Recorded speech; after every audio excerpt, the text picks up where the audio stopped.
Florida, Croeso i'r cyfarfod Board Iechyd. On behalf of the board, may I welcome you all to today's meeting of the Health Board. The first part of our agenda is our annual trustees meeting. And before we move on to talk about the items on the trustees meeting, I'll ask our interpreter, Larry, to explain to attendees how the interpretation system works, and then Klinos will switch the interpretation on. Larry. In a minute, the translation will be switched on, and once it's switched on, a globe will appear, normally at the bottom of your screen near where it says participants and share screen. But if you're using a tablet, it could be on the top right-hand corner under the 3 dots, and you'll need to click on those. So you need to look for the interpretation globe. You then need to select English. You may also have to press done at the end. So Llinos, if you could switch on the translation and we'll see if it's working. Diolch yn fawr.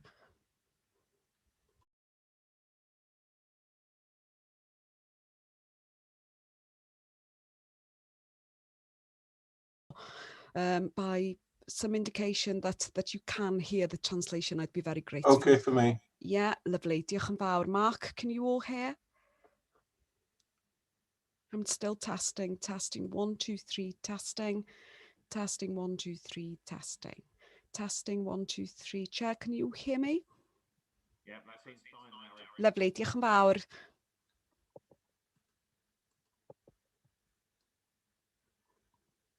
Okay, so without further ado, we'll move into the agenda for the trustees meeting. And the first item is the minutes from the previous meeting held on the 23rd of January. Is everybody happy with the accuracy of the minutes, first of all? Yes. Yes. Yes. Thank you. Okay, so no actions were agreed at that meeting. Kirsty, can you confirm all of the actions have been discharged, please?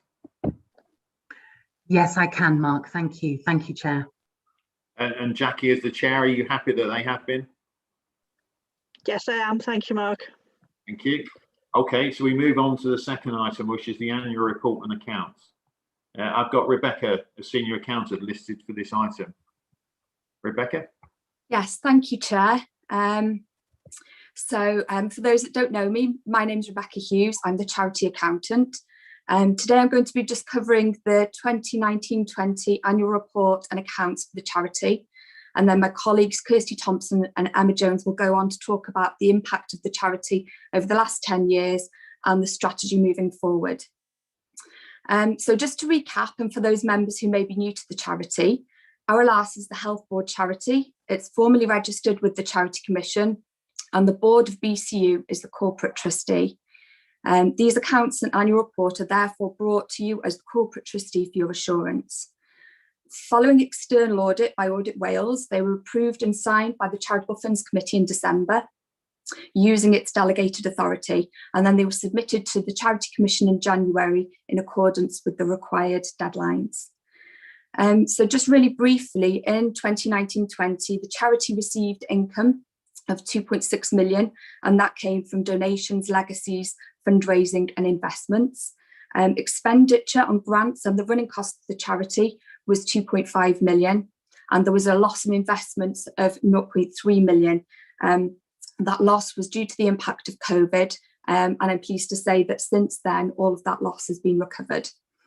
I'm not going to go into any detail about the accounts. There is a paper in the board papers that summarises some of the key elements, and I'm obviously happy to answer any questions that you may have. And then I'd hand over to Kirsty and Emma to take you through the rest of the agenda. Thank you.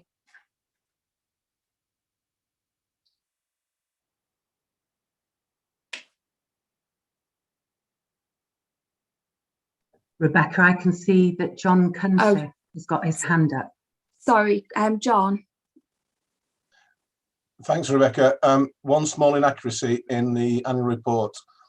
You spelt my name wrong on page 60 or 61. Okay, apologies about that, and we'll make sure that's corrected and changed. So please accept apologies about that. Cheers.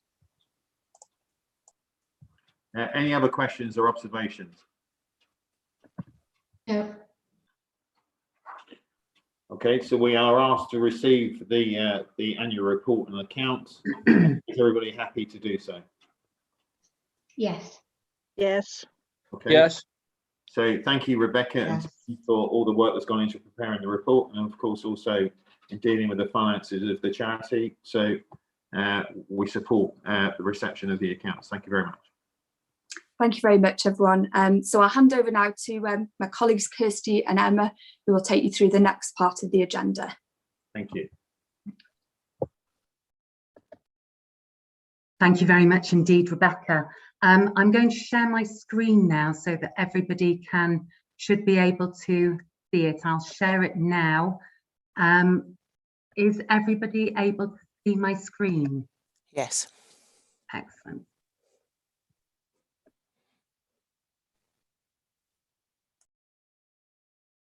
Okay.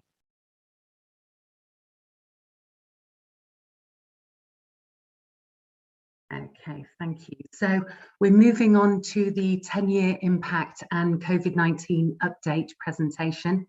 Firstly, I'd just like to start by saying thank you for having us all here today. Many of you do already know me, Kirsty Thompson, Head of Fundraising, and we're joined by our colleague, Fundraising Manager Emma Jones, as Rebecca has already said. And Emma oversees digital and data systems for the charity.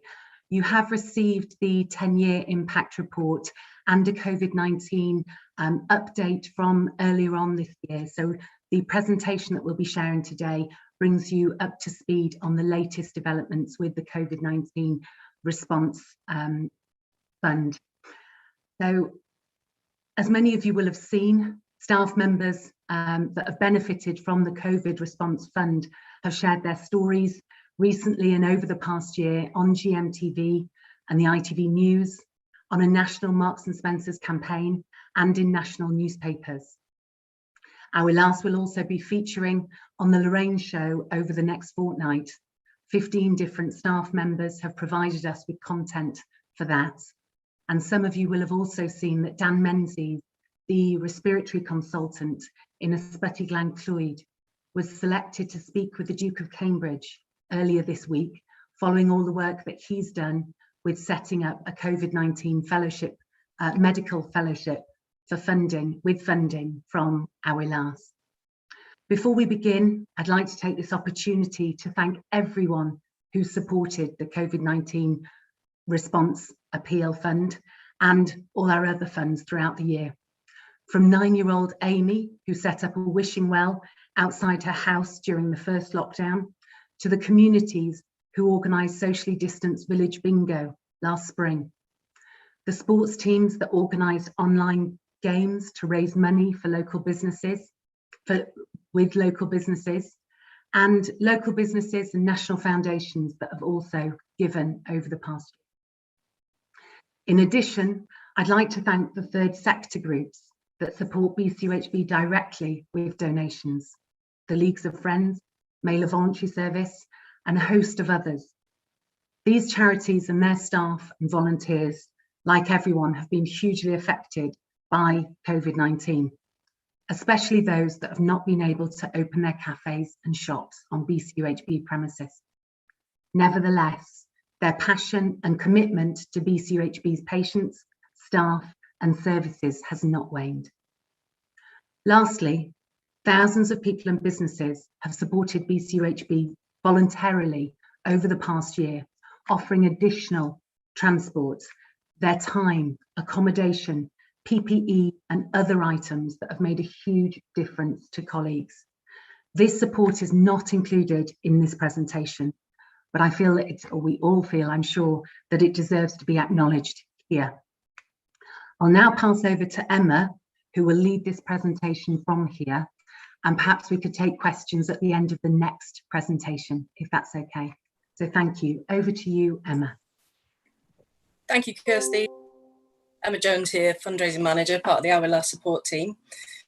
So over the past decade, patients and staff have seen significant improvements made to their hospitals and community services as a result of the £28 million that Our Last has invested in enhanced and additional services, facilities, equipment, resources, research and education. Next, Kirsty. Thank you. The Awyd Last COVID-19 Appeal Fund, which was launched in March 2020, has given grants of over £400,000 to date, supporting additional equipment and facilities, special projects and extra training. 48% of the Awyd Last COVID-19 grants given to date have been made possible thanks to donations given directly by local people and communities. The remaining 52% of the charity's COVID-19 grants have been funded through NHS Charities Together funding.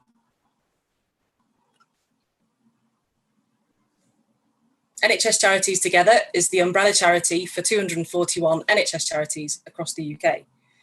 It has raised over £150 million through its urgent COVID-19 appeal, which has and will be distributed to its members. There are 3 stages of grants from NHS Charities Together through the COVID-19 appeal. Stage 1 had a focus on the urgent and immediate response to COVID-19. This is funding that we've already received. Funding was allocated in different tranches. Some tranche amounts were based on the number of staff members within a health board or trust. Others were based on the size of the population served by a health board or trust. Stage 2 focuses on strategic partnership and community support. Awyd Last worked in partnership with the Wales Council for Voluntary Action, WCVA, back in May 2020 to facilitate a workshop and produce a report. And that was to help identify the challenges facing the communities in North Wales and the needs of the local population as reported by Welsh third sector groups. Now, this important piece of work has informed decision-making for the priorities for this second round of funding.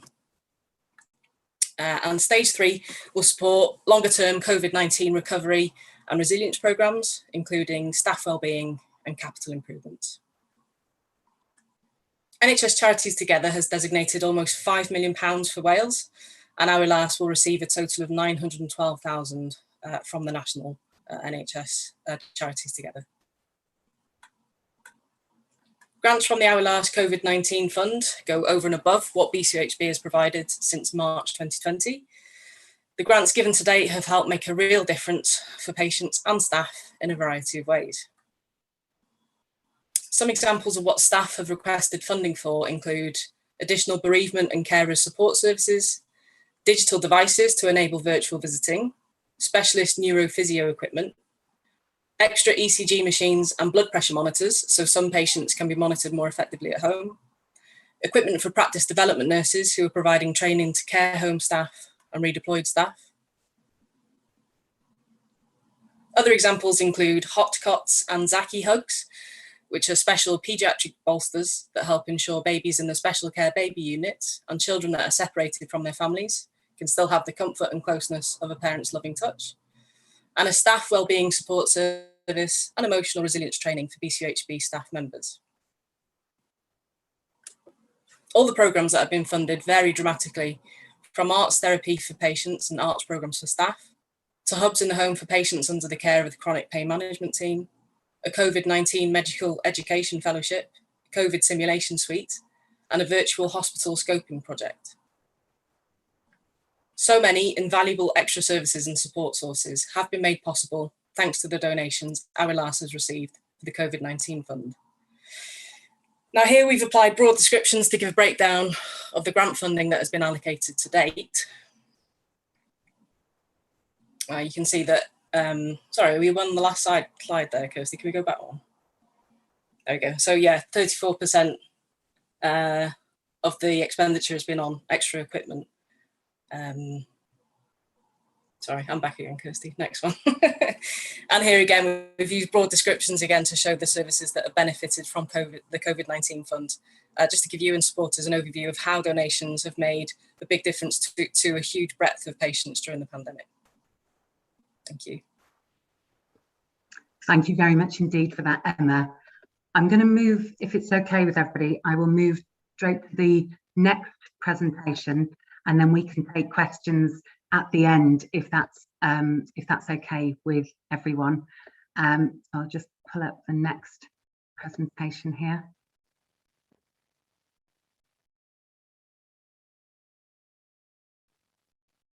And can you all still see my my screen?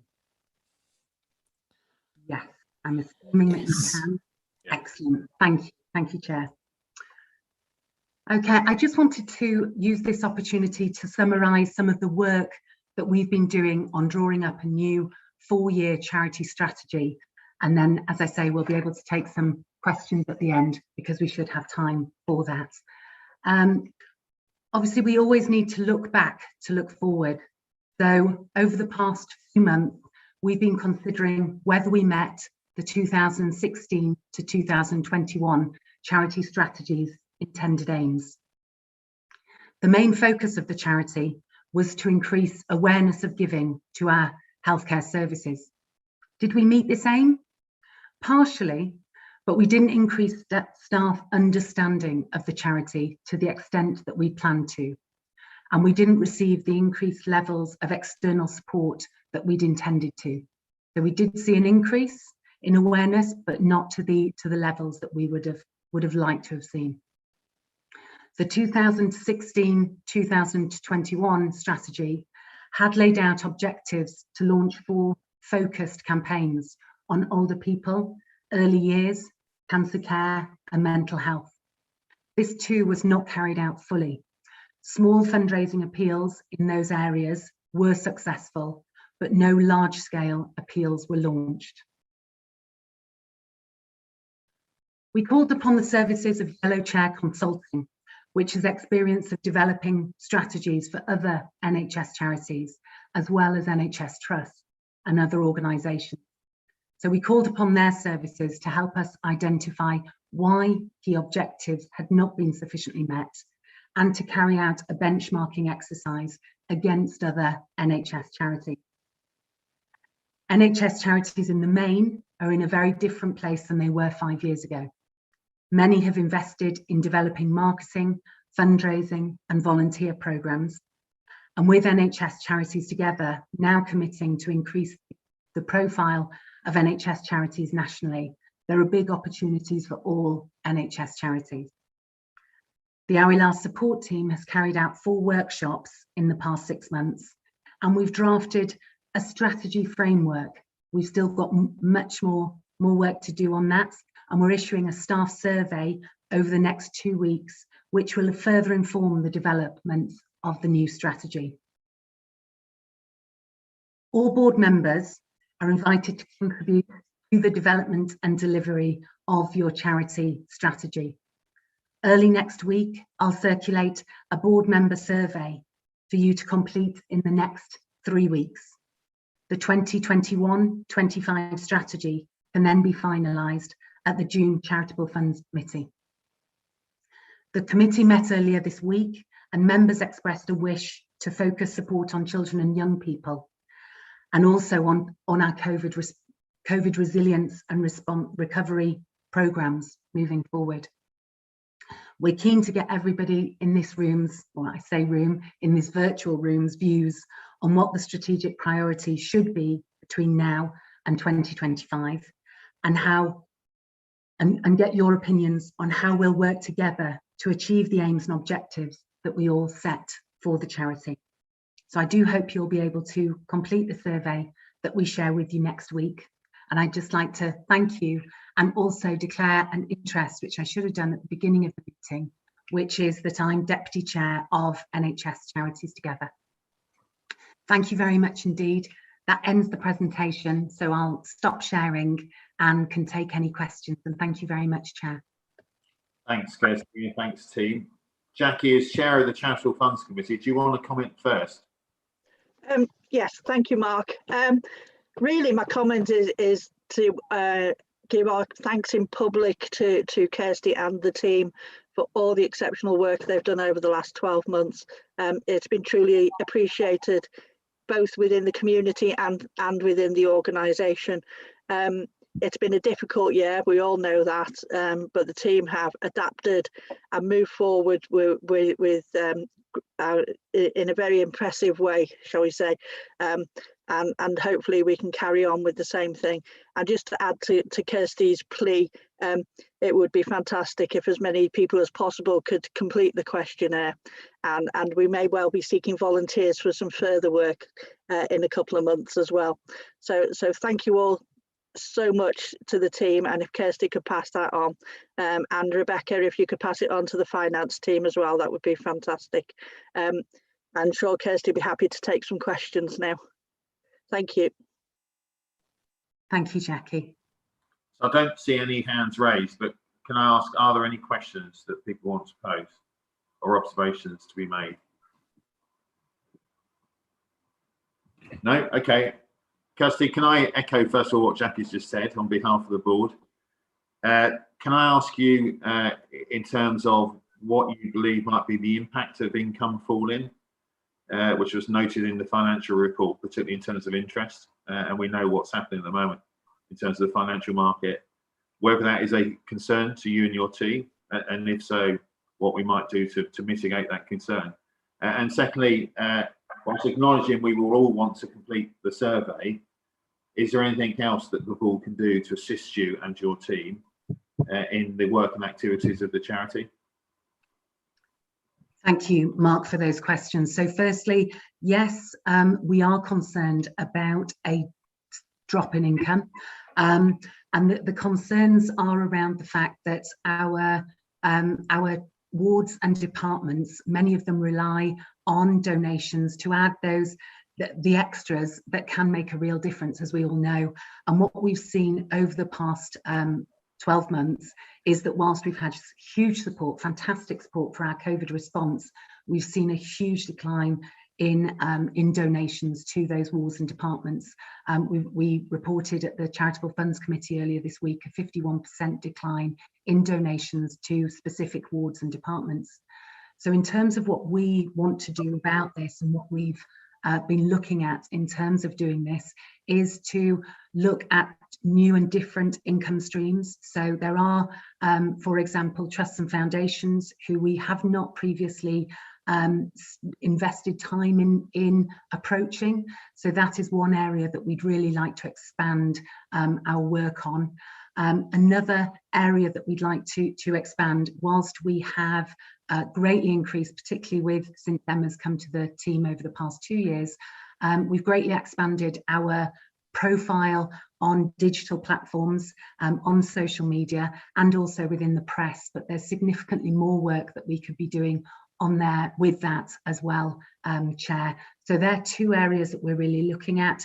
And as well, I think it's going back to looking at where we weren't 100% successful in our previous strategy, which was around raising awareness with staff. So we need to put a lot more effort into making sure that staff are aware of the charity and aware of their, and I say responsibility loosely, but the responsibility that we all have for promoting our NHS charity.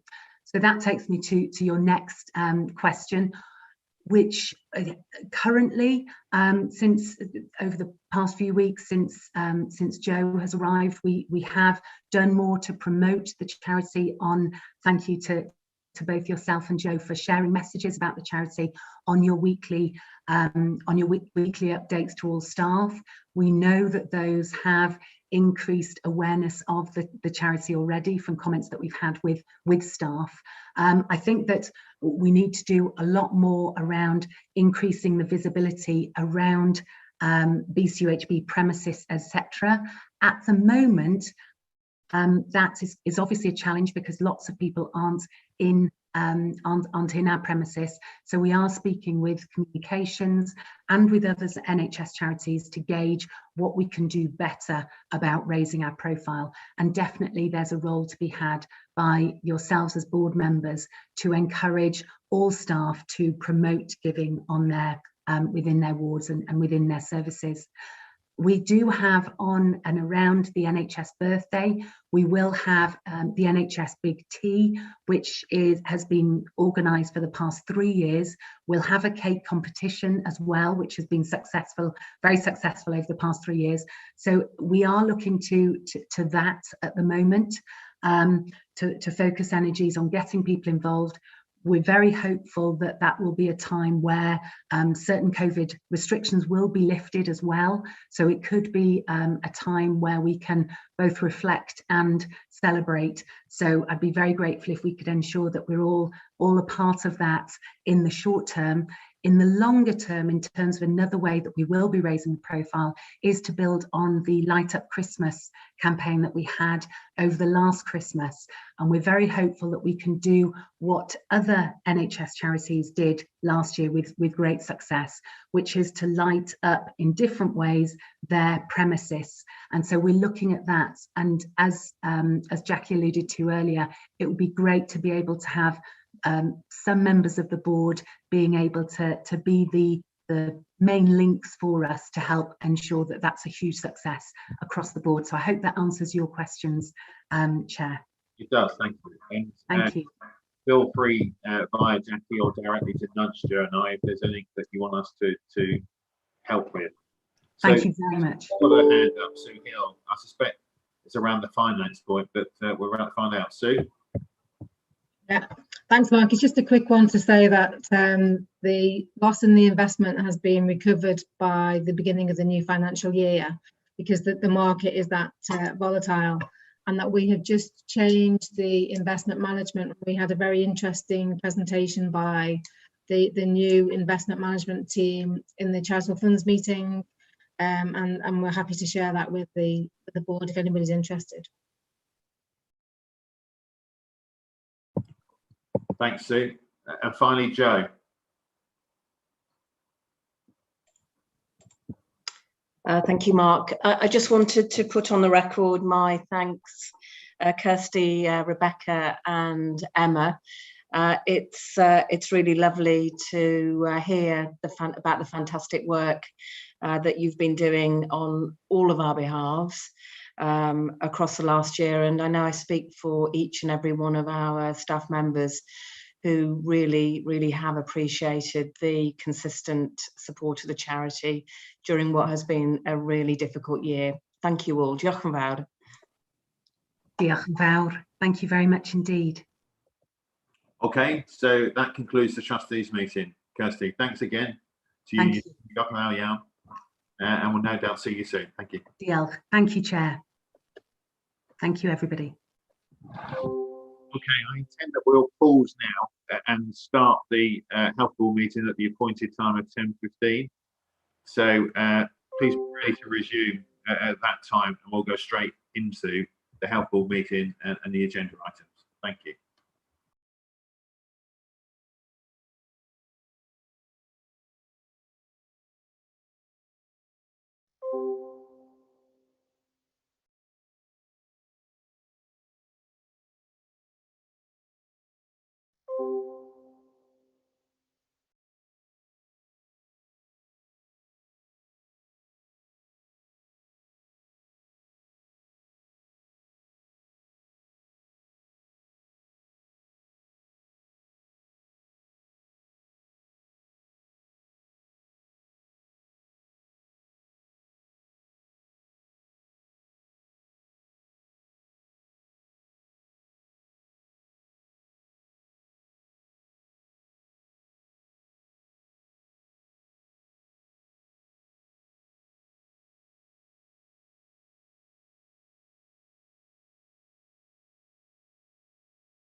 Okay, Cleos is now going to start sharing the screen.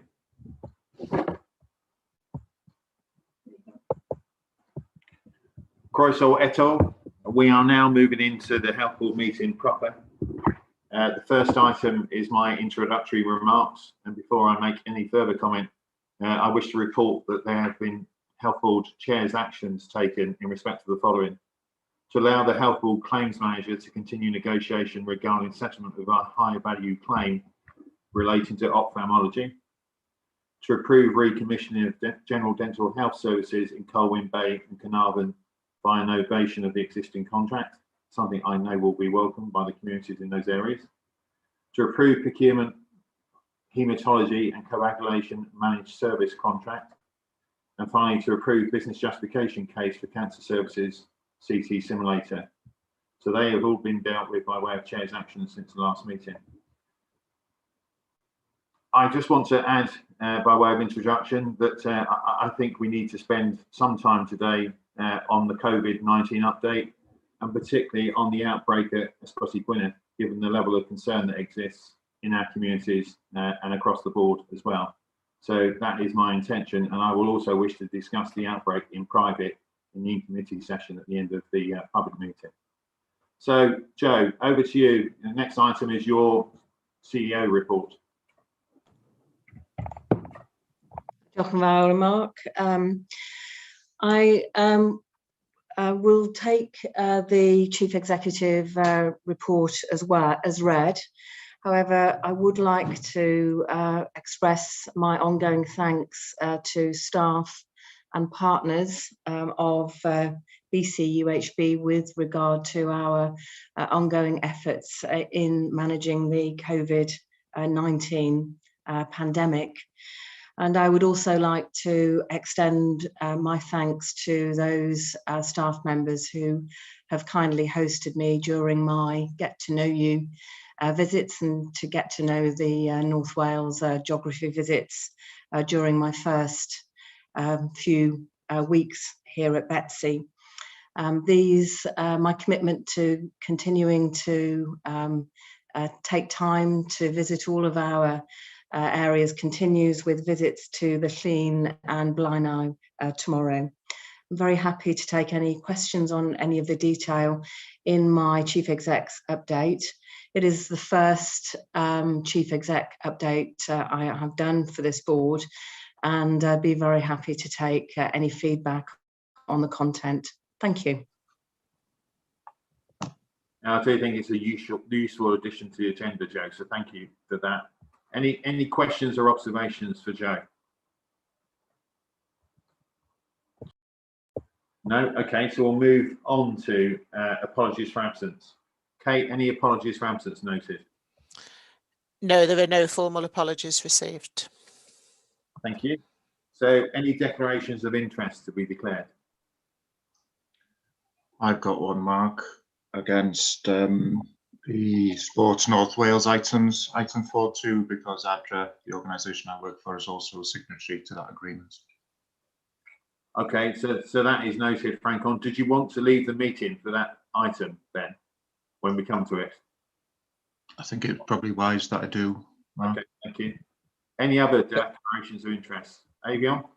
Gai yna hefyd, Mr Cadeirydd, that's I also, Chair, confirm a declaration of interest in relation to item 4.2, because I also am a member of the ADRA board and I will need to leave the meeting at that point as well.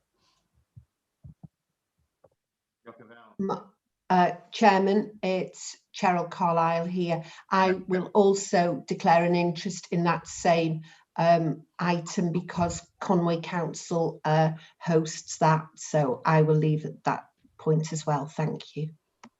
Okay, Medwyn. Thank you, Chair. For the same reasons as Councillor Cheryl Carlisle, I'll have to declare an interest because I'm a local member of Cyngor Gwynedd. Okay, so you four will leave the meeting temporarily for that item. Thank you. So we move on to the minutes of the Health Board meeting held on the 21st of January. Any comments on the accuracy of the minutes, first of all? No? Okay, so we'll then move on to the open actions. Adrian, the first action was with you. It indicates that a paper is scheduled to be reviewed at the April Strategic Partnerships and Population Health Committee. Is that correct? That's correct, Chair, yes. Okay, thank you. So we'll close that action from here, and if it needs to return, I'm sure either you or the chair of SPPH, Lynn, will pick it up and let us know. Will do, thank you. The second open item was with Gavin and relates to the interim head of Plan Care advising the original briefing note had been superseded by later papers. I think that is absolutely the case, because since the last board meeting, Finance and Performance Committee, which you know I chair, has received updates in terms of Plan Care. So I'm happy, if others are, to discharge that action from this list. And then finally, and we have an open action, Teresa, in respect of your good self, which is in relation to a task and fringe group being in place and being chaired by you, involving local authority partners, and a draft plan being in development. Do you want to tell us where you are, Teresa, in terms of that item? Thank you, Chair. We have agreed that there will be a task group to move this matter forward. It has been an item that I know has caused some concern for the independent members, but we are working carefully and busily in relation to this. There are some national and some local matters that we will have to work through. And then the task group will meet next. And I'm very grateful to the assistance of Dr. Appan and also Chris in relation to the work, because this is work that is overreaching across all of the board meeting, not just for the mental health department. Thank you. Thanks, Teresa. John, did you want to come in?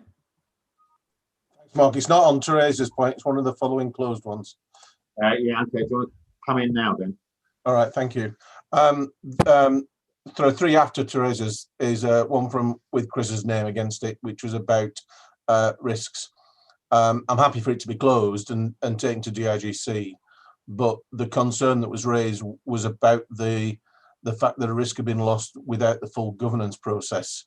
I just wanted to confirm that when it gets to DIGC, that we're actually going to include the background to decisions and that governance process as it was actually referred to in the minutes. Okay, thanks, John. Chris? Yes, Don, I confirm that we will do that. Thank you. John, did you have other comments? No. Okay, I've got a comment in respect of the action listed as 21.13.2, which rests with you, Mark. The update is the action is the action in respect to the two recommendations I raised at the last meeting are now recorded on the team central database. I'm not sure what that means, but it provides me with little by way of assurance, given I don't see that database, and nor does the board. So it would be helpful to receive an update in terms of the recommendations, given the updates were not suggesting the recommendations have been closed and they should have been. Okay, thank you, Mark. So Team Central is an internal system that we use to track, audit, both internal and external recommendations and to monitor progress. So we all update it as officers, and then progress is overseen by the audit committee. Those actions have been appropriately input and closed off on that system, and my understanding is that that'll be picked up at the next audit committee meeting. But I'm happy to check into that and just clarify that to make sure. Okay. Louise? Yeah, Mark's just said what I was going to say, and they are flowing through into the audit committee, which is happening next week. So the audit committee will have that visibility, Mark. Right. So have they been completed? Yeah. Yes. Okay. All right. Thank you. Okay. Thanks. No doubt Medwin as chair of audit will look out for them then in that case. So I think that is all of the actions on the table. So are you all content to move on from the action table? Yes. Thank you. So we then move on to the committee and advisory group chairs assurance reports, which are items for consent, but I want to afford the chairs an opportunity to highlight anything they may wish by way of exception in terms of their reports. The first one is in relation to the COVID-19 cabinet meeting held on the 4th of February, which I chair. There is nothing I wish to highlight. If you have any questions, let me know now. No, thank you. The second is the the JACS meeting. Medwin, Lucy, anything you wish to highlight? Yes, please. Just to recognise, I think the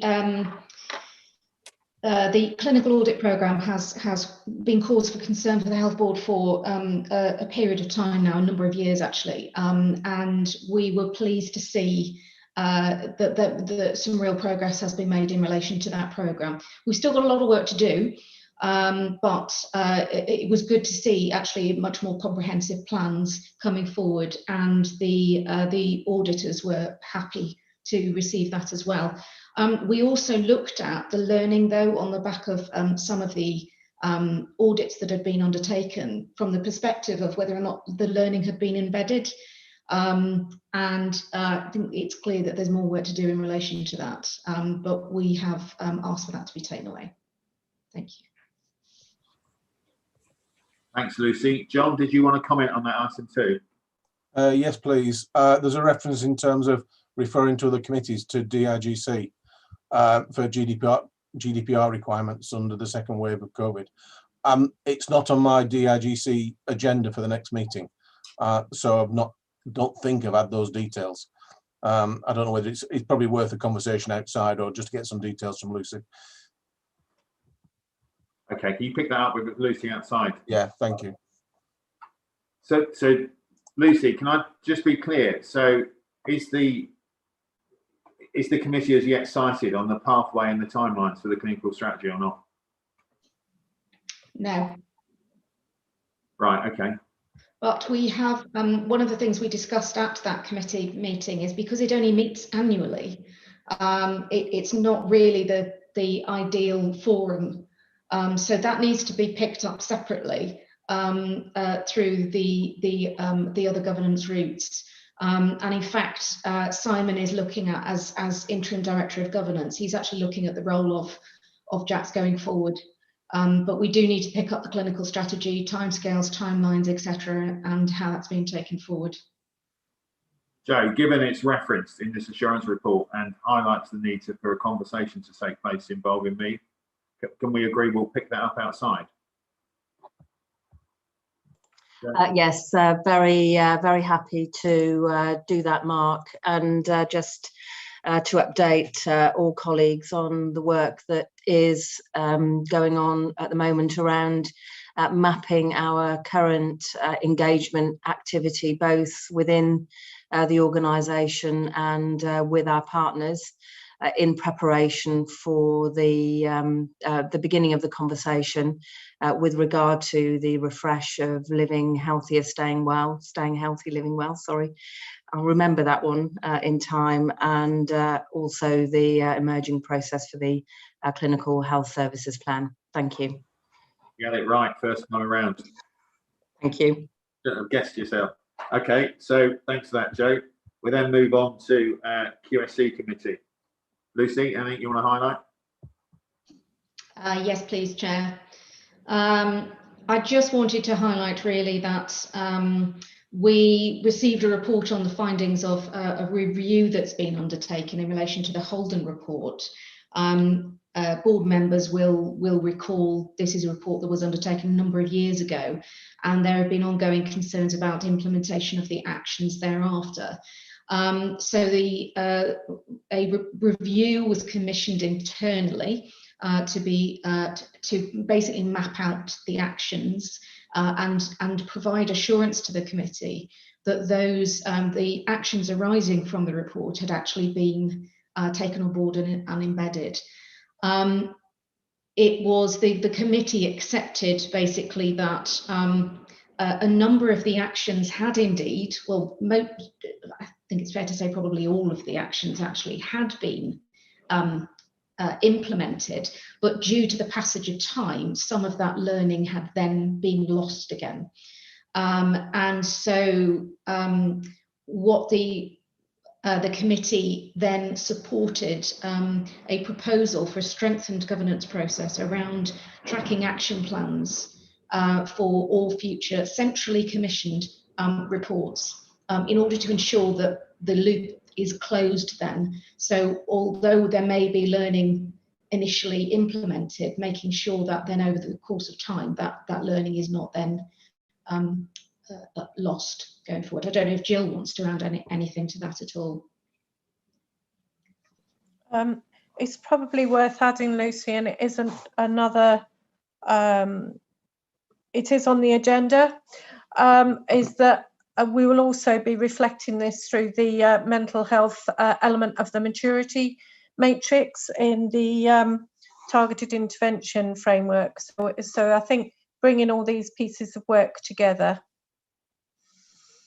Thanks, Jill. I would like to thank actually the team for the huge amount of work that they did with this review to provide a really thorough review of all of the reports, because there were a number of reports that were issued around a similar time, raising a number of similar themes as well. So the review that the committee received included cross-referencing of all the evidence that had been looked at as well, so it can be clearly seen the number of reports and how that's been cross-referenced, and that information of course is available. The reports are available as part of the public papers for the QSE committee. Thanks, Lucy. So community transmission and YG and YGC outbreaks were referenced, but we'll come on to that. Early on in the report, or relatively early on, you refer to concern about adequate scrutiny being provided by the risk management group, and there's reference to the interim head of governance taking that away. Is that progressive? Yes, that has progressed. This report refers, of course, to the January committee. We subsequently had a meeting after that. The information that we received then in March was improved, but there is still work to do, and that's been fed back as well.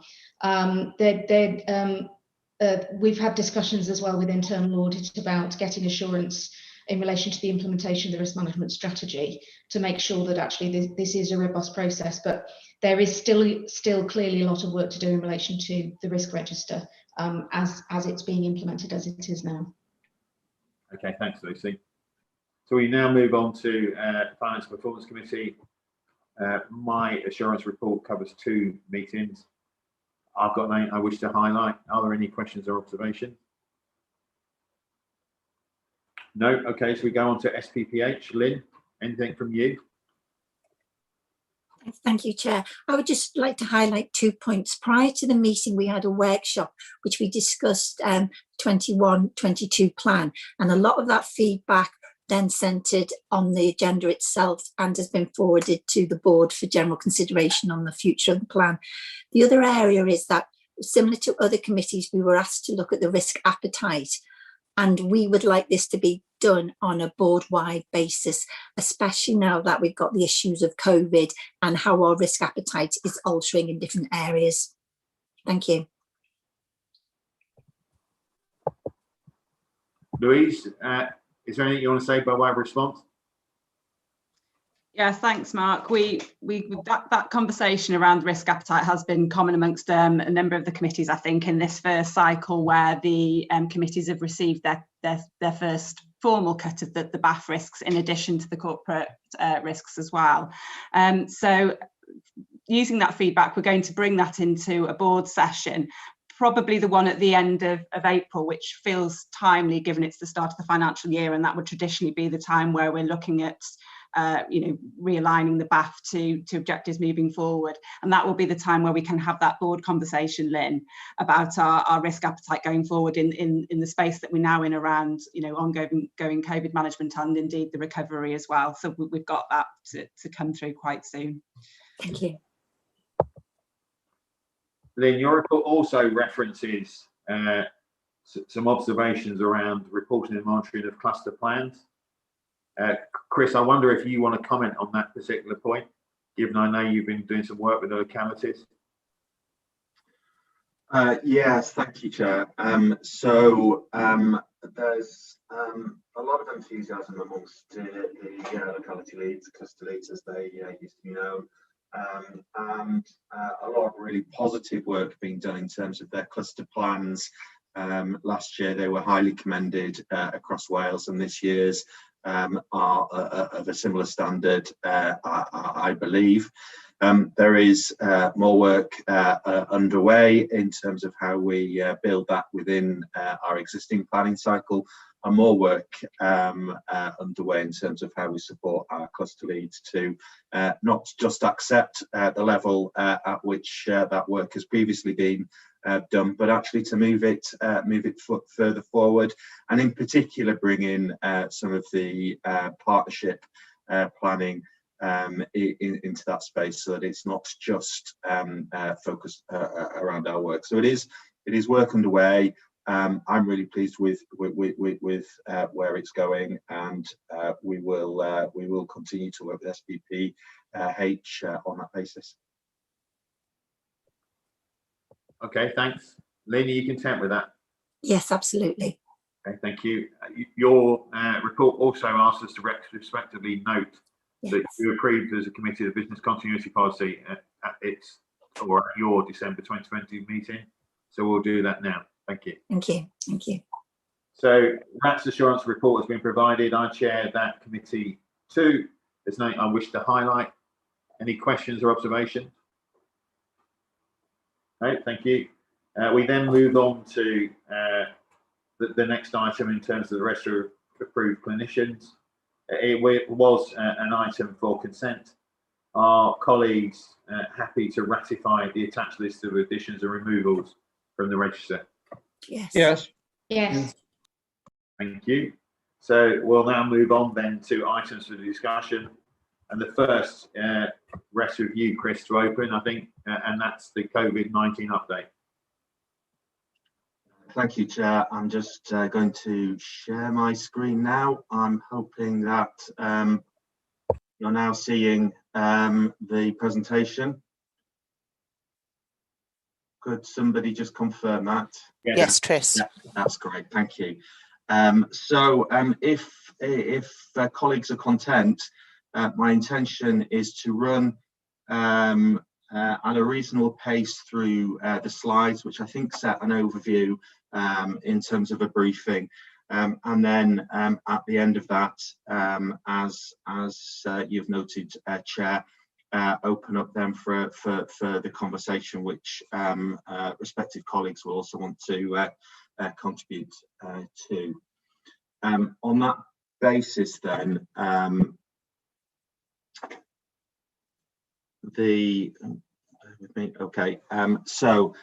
in terms of our prevalence and impact, the first thing I'd want to share with board and members of the public is with regards to community levels. What we've seen since our last board meeting is that the levels of circulating coronavirus here in our North Wales communities has generally and consistently reduced.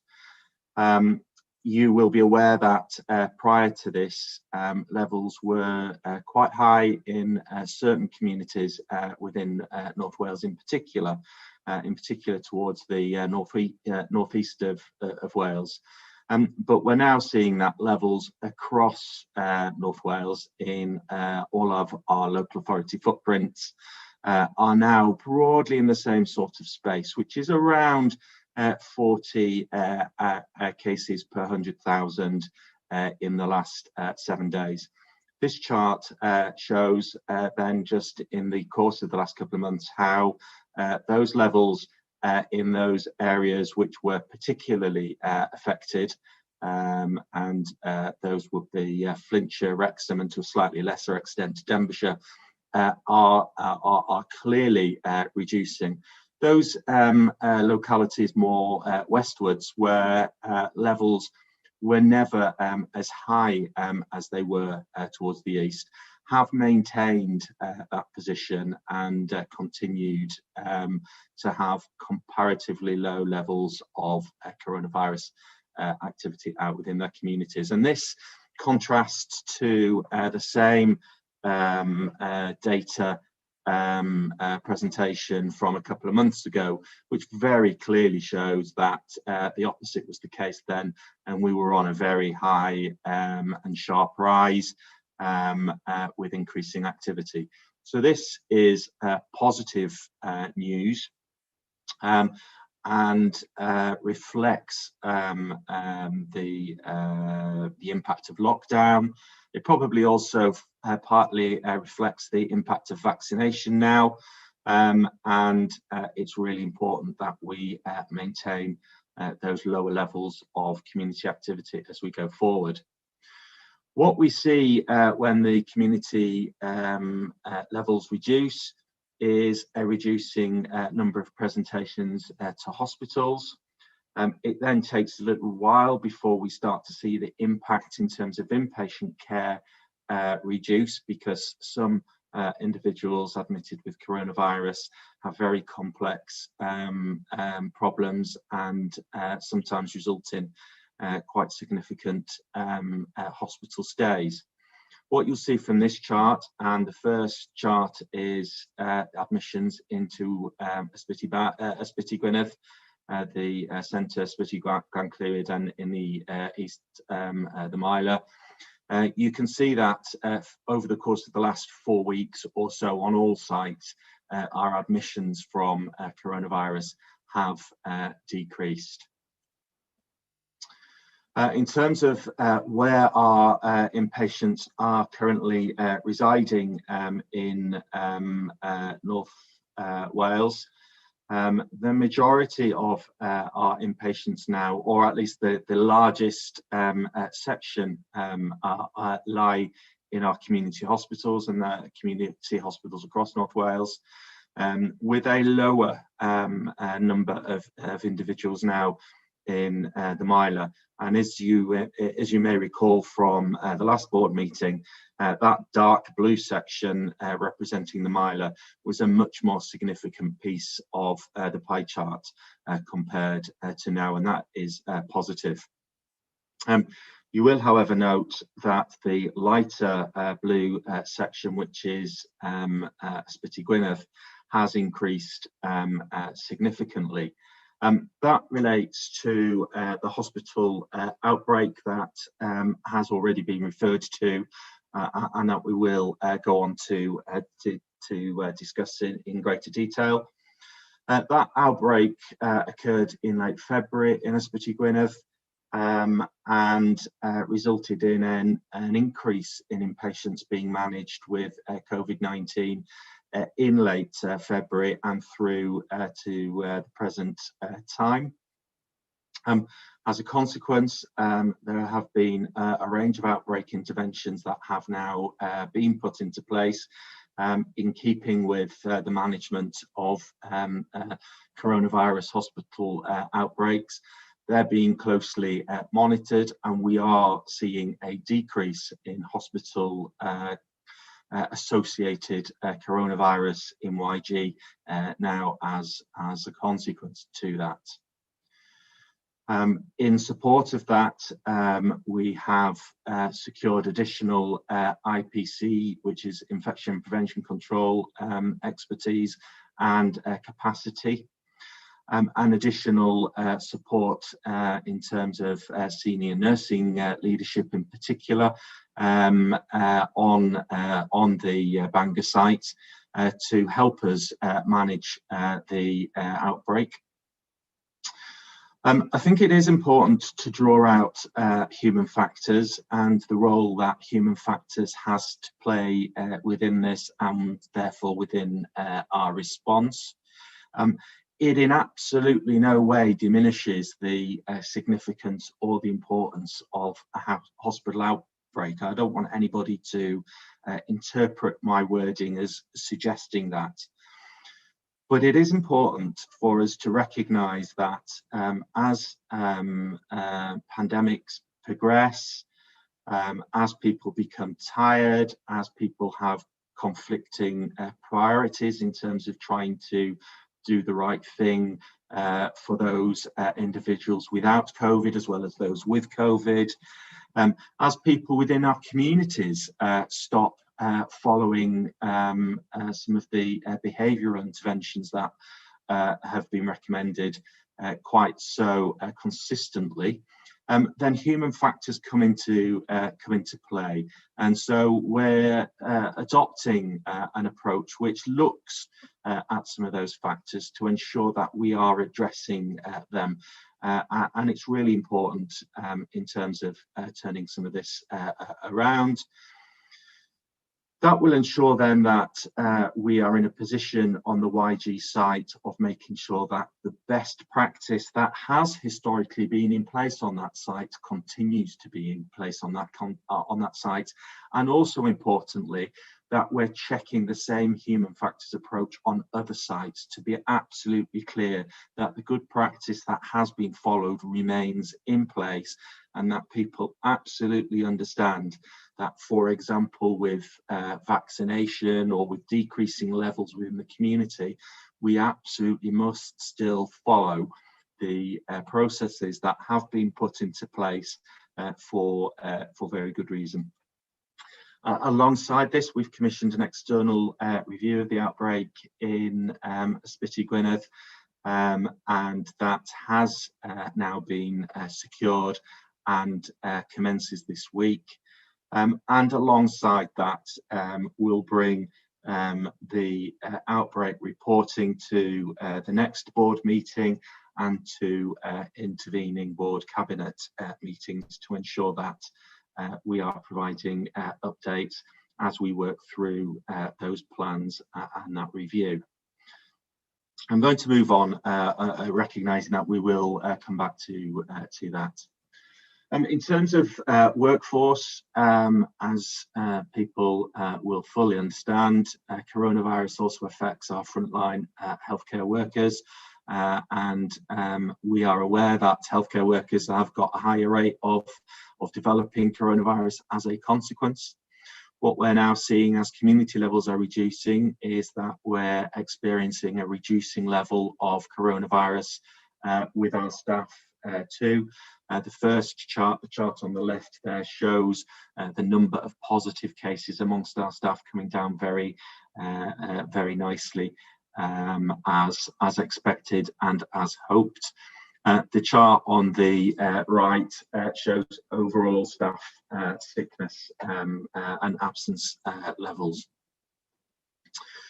In terms of the operational impact of recent second wave pandemic presentations, we are now in a position with decreasing activity from COVID on the Wrexham Miler site to carefully reintroduce some of the activity that was suspended on that site, and the team are working through that to ensure that that is brought back on stream in a controlled and safe way. Because of the amount of activity that we are seeing from coronavirus on the Ysbyty Gwynedd site, we have at present temporarily suspended some planned activity on that site, and are adopting the same triaging approach that we had in place when the same situation required a reduction of activity over in Wrexham. And as the activity subsides, we'll be seeking to reintroduce that activity in the same way that we are now that community levels have reduced in Wrexham and Flintshire.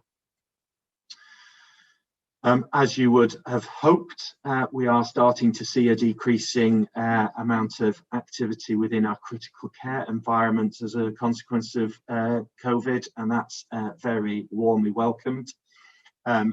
It's fair to say that those facilities are still very busy, but nonetheless we have less individuals in North Wales now requiring critical care intervention, and that absolutely has to be a positive thing. Moving through to TTP, which as you'll be aware is Test, Trace and Protect. We continue to have sufficient community testing capacity in place in North Wales for us to be able to test people quickly where that is required.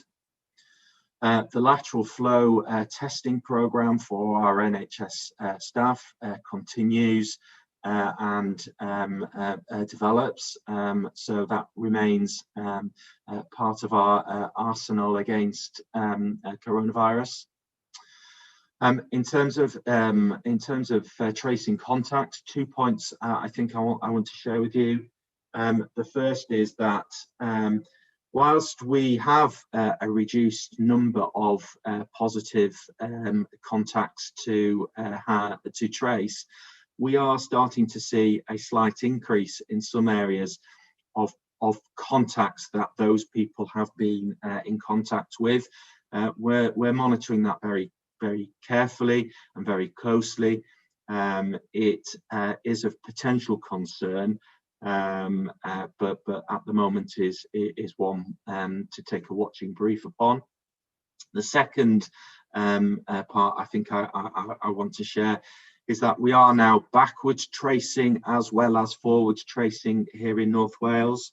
Now, forwards tracing is where we identify somebody with coronavirus and then seek to identify any people they may have passed coronavirus on to.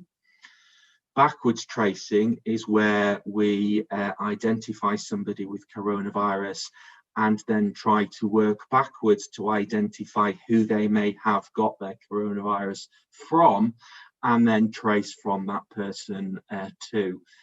It requires more work. It requires going back for a further number of days, but it is demonstrated to have an impact within coronavirus, and it is something that now the numbers are decreasing, we have more capacity to be able to do. So that is positive news. In terms of vaccination, as of the beginning of this week, we had given just over 270,000 coronavirus vaccines here in North Wales. That number stands at 285,000 as of yesterday. We continue to use Pfizer and AstraZeneca vaccines. Within that number, there is around 50,000 as of yesterday individuals who've received their second dose of vaccine. We informed board previously that there was a planned reduction in vaccine supply arising from the manufacturers changing their production lines to allow them to make greater quantities.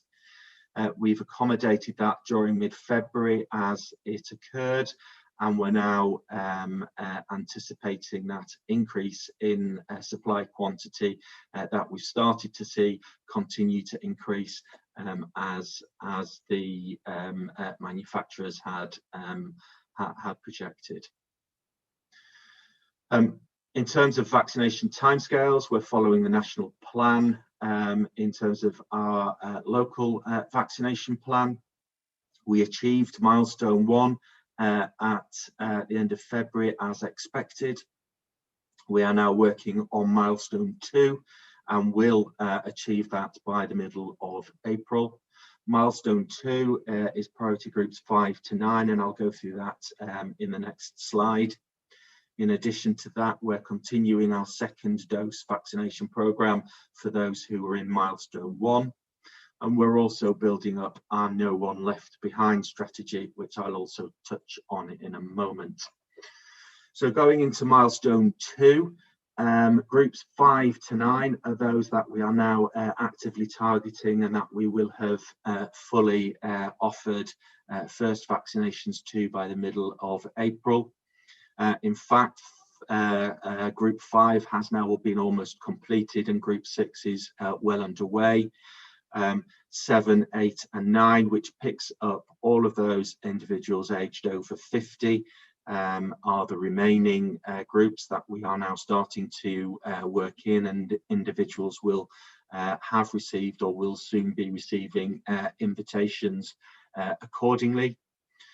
Group 6 is a complex group. It broadly covers individuals who have been shielding or who have health conditions that merit earlier vaccination, but who didn't fall in higher groups. And it also includes eligible unpaid carers, and I will touch upon that in a moment. In terms of No One Left Behind, I really want to get the message out there that if you think you should have been vaccinated by now, but you haven't been, please don't worry. You haven't missed the opportunity. We will always vaccinate somebody from a higher priority group if, for whatever reason, they weren't able to have their vaccination along with their peers. There are lots of reasons for why that might have occurred. Sometimes it's because people were unwell at the time. Sometimes it is because we were unaware of them, or sometimes because people have then moved into different groups as a consequence of age or illness. In those situations, all people need to do is contact us on the vaccination line and we will book them in. In terms of identifying those people that we're not aware of, we have a proactive search process in place that we are following with our partners to try to identify those people that we know we don't know about. Homelessness, for example, may be an example, and some people who are not registered currently with their GPs, in order for us to contact them. But I would stress that anybody who hasn't received any contact, who feels that they should have done, or anybody who is aware of somebody that they know should have received contact by now but hasn't, simply needs to contact us and we will then make the necessary arrangements. Unpaid carers are now included within the current cohort that are being vaccinated. There is very clear guidance from Welsh Government in how to identify those people that are eligible under this section. It partly depends upon the individual that is being cared for, having the necessary level of clinical vulnerability that puts them at risk. It requires the carer to be delivering care which meets certain criteria that puts the carer at risk, and it requires the carer to be the sole or primary carer. If people follow onto our public website and follow the section on coronavirus vaccines, they will find an online form which unpaid carers simply need to complete in order to be included within this cohort. It's a simple enough form, and then we will get in contact back with people to make the necessary arrangement for those who are eligible. I've put the link within the presentation there to the full guidance from Welsh Government for those people that would like to look at that. Finally then, reporting of key decisions made. Alongside this presentation in the pack today, there is a paper outlining those decisions that have been taken through EIMT, and I will take that paper as being read. I think the only thing I would just point out is that in all of those decisions, where any change is required, all are supported by a risk assessment. They are all clinically led in terms of how we reach the right conclusions, and all have IPC and safeguarding assessments where that is appropriate to ensure that we are not disadvantaging anybody or introducing any unexpected risk. On that point, Chair, I will finish the presentation and look to my colleagues to support for any questions. Thanks very much, Chris. Can you take the presentation down for me? I thought I had. Bear with me.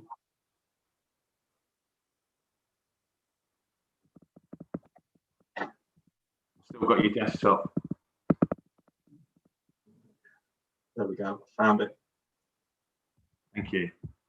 Okay, so I've got a variety of questions. So I'll start with Medwyn. Diolch yn fawr iawn, Cadeirydd. Thank you, Chair. Thank you, Chair. As we all know, this is an extremely serious issue in Ysbyty Gwynedd. And it must be extremely disappointing and frustrating for all the staff, and we all appreciate that, Chris. along with being, of course, very disturbing for patients and relatives, especially when so much good work has been done during this difficult and exhausting 12 months we've just been through. Just before the outbreak was confirmed in February this year, ironically, we seem to be at the beginning of the end, with the light starting to appear at the end of this very long tunnel we've all been in, with the vaccine rollout, of course. And the question moving forward will be to address the how, given the outbreaks which have occurred on other sites and the lessons learnt there and the sharing of information gained elsewhere. Was this situation preventable or inevitable? Needs to be addressed, and no doubt in due course, following the external review, we will get more information and the answers.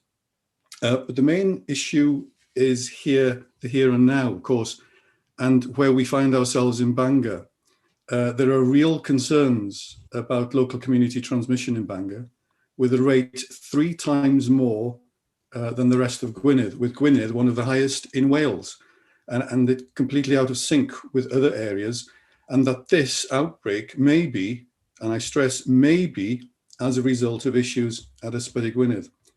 As you know, Bangor went into lockdown before the rest of Gwynedd, and the numbers are still extremely high.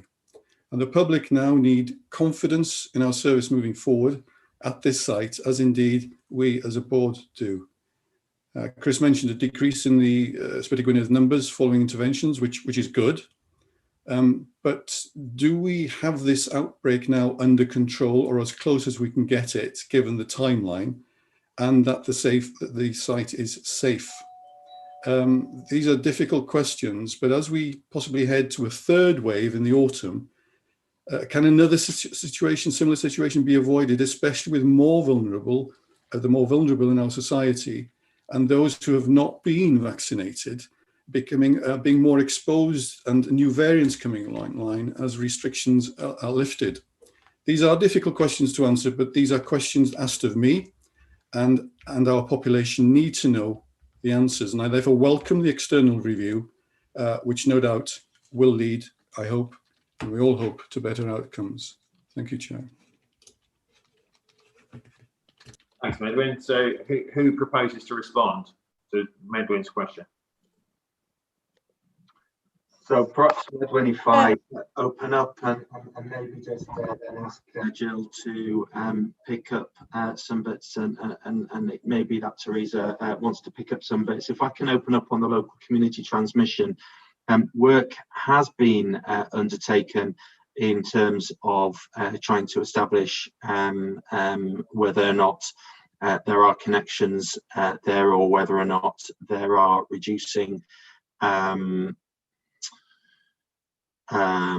community levels, or whether or not that's been affected. My understanding from the data that I have seen most recently is that a clear connection has not been made, but I will commit today to go away with Public Health Wales colleagues and just establish the veracity with which that view has been reached.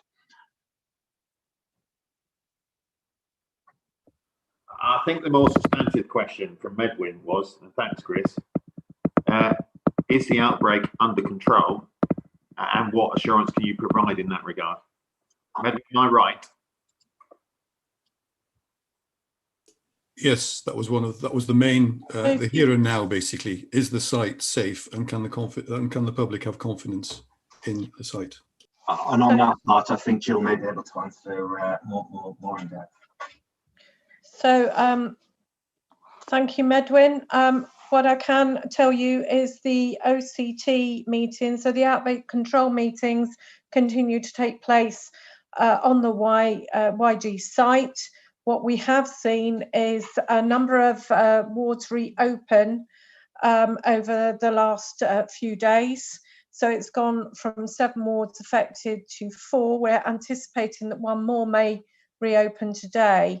Does that give us confidence that the outbreak is under control? It gives us confidence that the measures that we are taking, and Public Health Wales and our staff side colleagues support us within those meetings, are beginning to have an impact.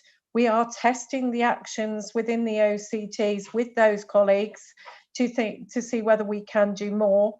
And they are working alongside us and giving us confidence that the things that we are doing are the right things. I hesitate to say, and you will never hear me say, will there never be another outbreak? What we are endeavouring to do is to reduce the impact of this, and I think we can see the actions now beginning to have an impact. What I can also say, because one of the concerns for the local public was as Chris outlined within his slides and his report, the cancellation of some of the essential services. We are now working on plans that are going to come through EIMT this week to reopen to essential day surgery.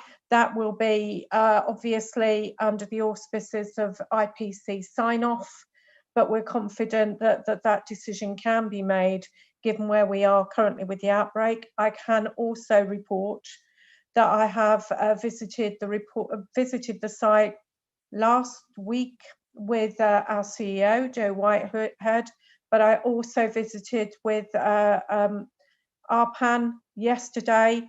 There is a significant and palpable difference in terms of the immediate visibility of the controls that are in place. And can I thank our volunteers and healthcare support workers who are at this point in time challenging people coming into site to say whether they need to be there, because I know some of the conversations they've had have been quite difficult, but I hope the public, and I know the public, will bear with us at this time. So I hope that begins to answer your question, Medwin, that the actions do appear to be having an impact. I know ARPAN walked the site with me yesterday. We had full medical engagement at the meeting he and I had, and they are looking at even some digital solutions to minimise the footfall on the wards to mitigate against the spreads. Such things as was discussed with us around virtual ward rounds, for example, to support board rounds which would normally be in place. I don't know whether ARPAN, you want to add anything to your observations from yesterday. If I may, Jill, thank you. Just to add on to what Jill has said, we had a really constructive conversation yesterday in YG, and one of the things I highlighted, which was really went down quite well, and we hope to see further impact of that, was the benefit of a visible medical leadership in things which are done on an operational basis every single day, such as highlighting to the clinical teams the importance of adhering to IPC measures, as well as there was quite a lot of very good conversation in terms of, as Jill has said, how can we do things differently in the COVID climate, such as virtual ward rounds. So I share Jill's optimism in terms of further impact as a consequence of the conversations we are continuing to have with the site. Okay, thanks both. John, you next, please. Thanks, Mark. Thanks for the presentation, Chris. I think the thing I was just wanting to pick up on was the human factors approach. I just wondered whether you could give us a little bit more detail on what human factors are being considered. Is it system and process design or equipment design and how that affects people's behaviours, or are you looking at a wider sense of human factors in terms of that sort of scientific discipline? Interesting question. I'm quite happy to share some of it with you offline and also pick your brains. But my point really was broadly that we're looking in a broad way at all of the things that human beings maybe do, or how they interact with equipment, and circumvent good process for good reason a lot of the time, but understanding why that then gets us into a position where uncontrolled transmission occurs. We've identified a raft of different factors. already. But perhaps if we could have a conversation offline, you'd be able to help with anything that we haven't already considered. Okay. John, I'm happy to be a part of that conversation. There is some behavioural factors work that we're doing, and we're engaging with colleagues from Health Improvement Wales as well to support us in some of that. Okay, thank you. Thanks, Mark. Thanks, John. Avion. Ia, diolch yn fawr iawn, Mr Cadeirydd. Thank you, Chair. First of all, could I just say, in relation to Chris's report, thank you very much for the positive news in relation to the vaccination programme. This has been an extremely successful matter for the board, and I recall back in January that we were concerned how we would be able to achieve these targets, but we've done an excellent job, and could I please congratulate all managers and staff for that work. But moving on to the situation at Ysbyty Gwynedd, and I also share the concerns and comments that Medwyn made earlier. I welcome the opportunity that we will get an external report in due course, but I do also hope that we will have considerable attention to the lessons that were learned in a similar situation at Ysbyty Wrecsam last year, and I hope that the lessons have been used across the health board, including Ysbyty Gwynedd. I look forward to hearing about that. The current situation is of course concerning, and Medwyn has already asked a question about that. The situation has been going on for some weeks now, and I raised this matter back in January when I saw that the figures were increasing. Chris, I think you have looked at the chart before Christmas of last year, and the situation was much improved on Anglesey before Christmas than the rest of Wales, to be honest with you.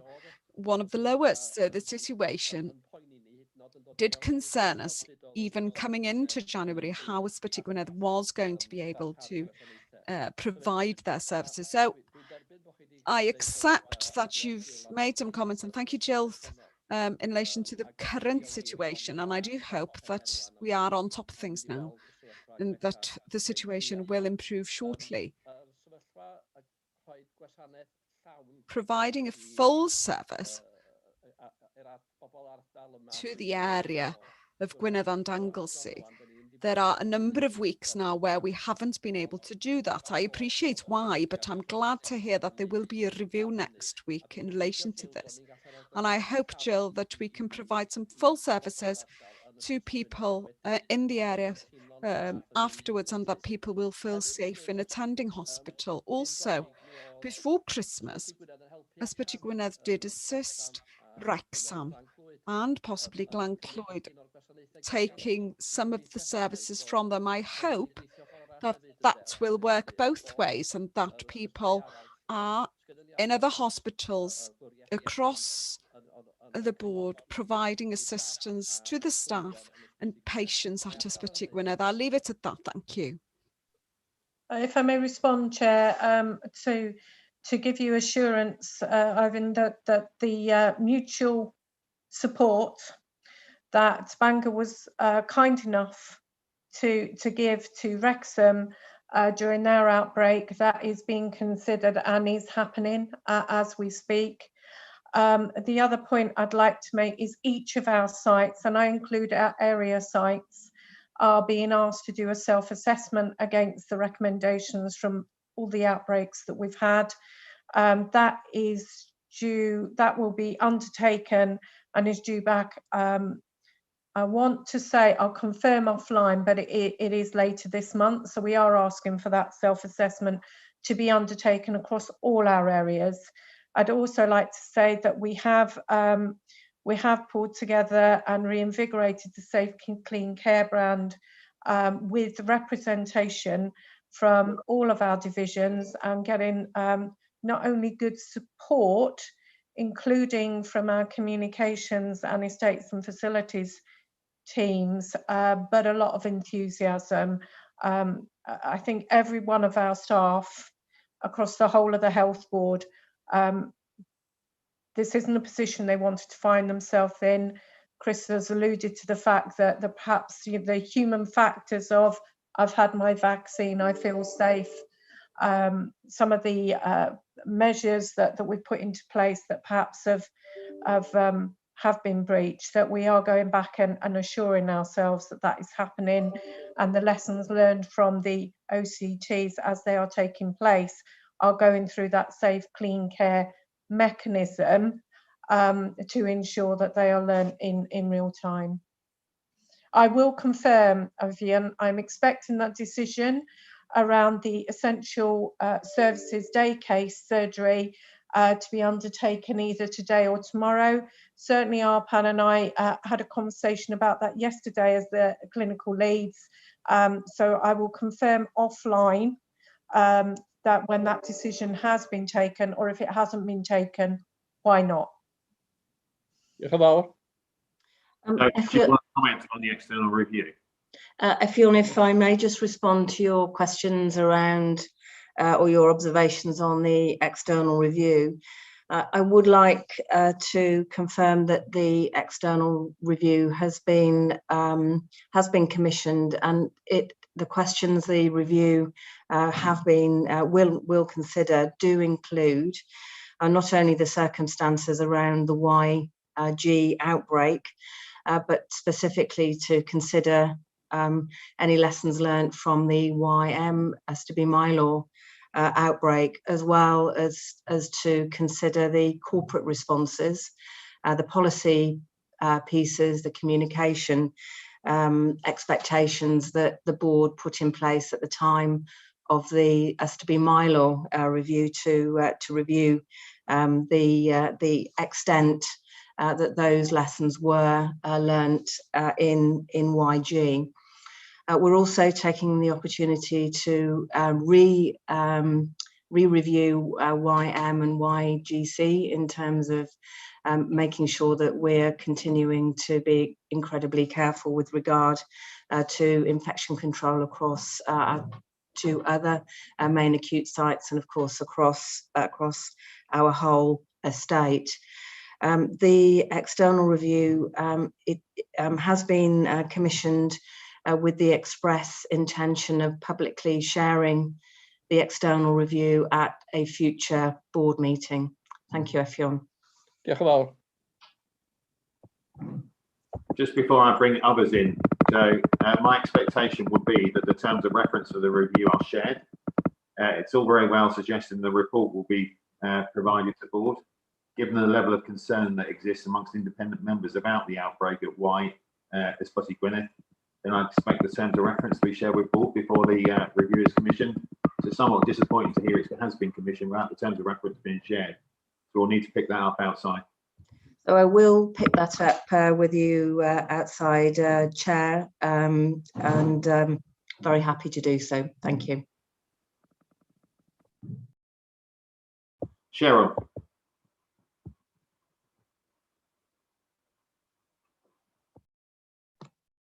Thank you, Chair. Thanks. Chris, thank you very much for your presentation. I've got two questions for you. Talk about carers now, unpaid carers. They've been asked from Tuesday, as you say, to complete an online form. Now, most of the elderly carers that I speak to in my day-to-day work, they haven't got the necessary digital skills to do the online forms. Please, can you assure me that we are reaching those carers, because they are the most vulnerable in terms of often caring on their own for elderly relatives, and I'm extremely concerned about how we reach them and how we keep them safe and the cared for safe. And that's my first question. Thank you. Okay. I can answer that, Gerald. It was one of our concerns when we saw how the methodology. So we are linking with local authority colleagues to see how we can reach those people that really do need this support via dare I say it, the old-fashioned mechanisms of paper. So we have met with the project lead for the North Wales. Our teams met with them to see how we can address that, because that was our own area of concern. So that meeting has already taken place and obviously has been taken forward. If I may as well, while rather, and then I can take my hand down, it is worth saying that on cohort 5, we have already achieved 86% against cohort 5. So we are very much into cohort 6 of the vaccination programme. Thank you very much for that, Jill. And I think if this pandemic has taught us anything, it's that we need to know exactly who our people are out there. I've campaigned for many years for GPs to hold a comprehensive register of our unpaid carers, and some practices are absolutely excellent and some aren't. I found a very hit and miss attitude across North Wales. So I hope that this will be something that we can really focus on once the initial serious work of the pandemic, now something afterwards we can make sure that all GPs make this a priority. This pandemic has shown us that. So thank you for that, for those reassurances. My second question, Chris, was can I ask what's the position regarding coronavirus in HMP Berwyn? Thank you very much. Yes. Thank you, Cheryl. Firstly, in terms of the carers and GPs going forwards, I wholeheartedly agree with that. Not much more to say, I don't imagine. In terms of HMP Berwyn, they have had some episodes where there have been some transmissions, which I imagine you would appreciate is not necessarily uncommon within a confined space where people have limitations in terms of their liberties. So they did and continue to have a clear plan on how to manage that site as clearly as possible. In terms of our support into HMP Berwyn, I think it's fair to say that the healthcare provision in HMPB is second to nowhere, and that extends in terms of our support for individuals with coronavirus type symptoms. At the moment, we have relatively few individuals receiving interventions for any suspected coronavirus type symptoms. I hope that continues to be the case. Thank you very much, Chris. Yes, I know from the inspections we've done that the healthcare provision there is absolutely excellent, and I'm just hoping that our colleagues there continue to be supported, to the best of our ability during this. Thank you very much. Thank you, Chair. Thanks, Cheryl. Lucy. Thank you very much. If I could just go back to the outbreak for a moment. We've talked for a while now in QSE committee about the need for the health board to fully understand and embed organisational learning. And we've had various discussions about the need to close the loop as well. So I'm pleased to hear that, Joe, that you've confirmed that one of the things that's going to be looked at out there is why that hasn't happened. I think this needs to also come back to the process that we discussed at the last QSE committee about having effectively a closed down report so that we can have assurance that these lessons that are being learned are actually going to be then implemented. Thank you.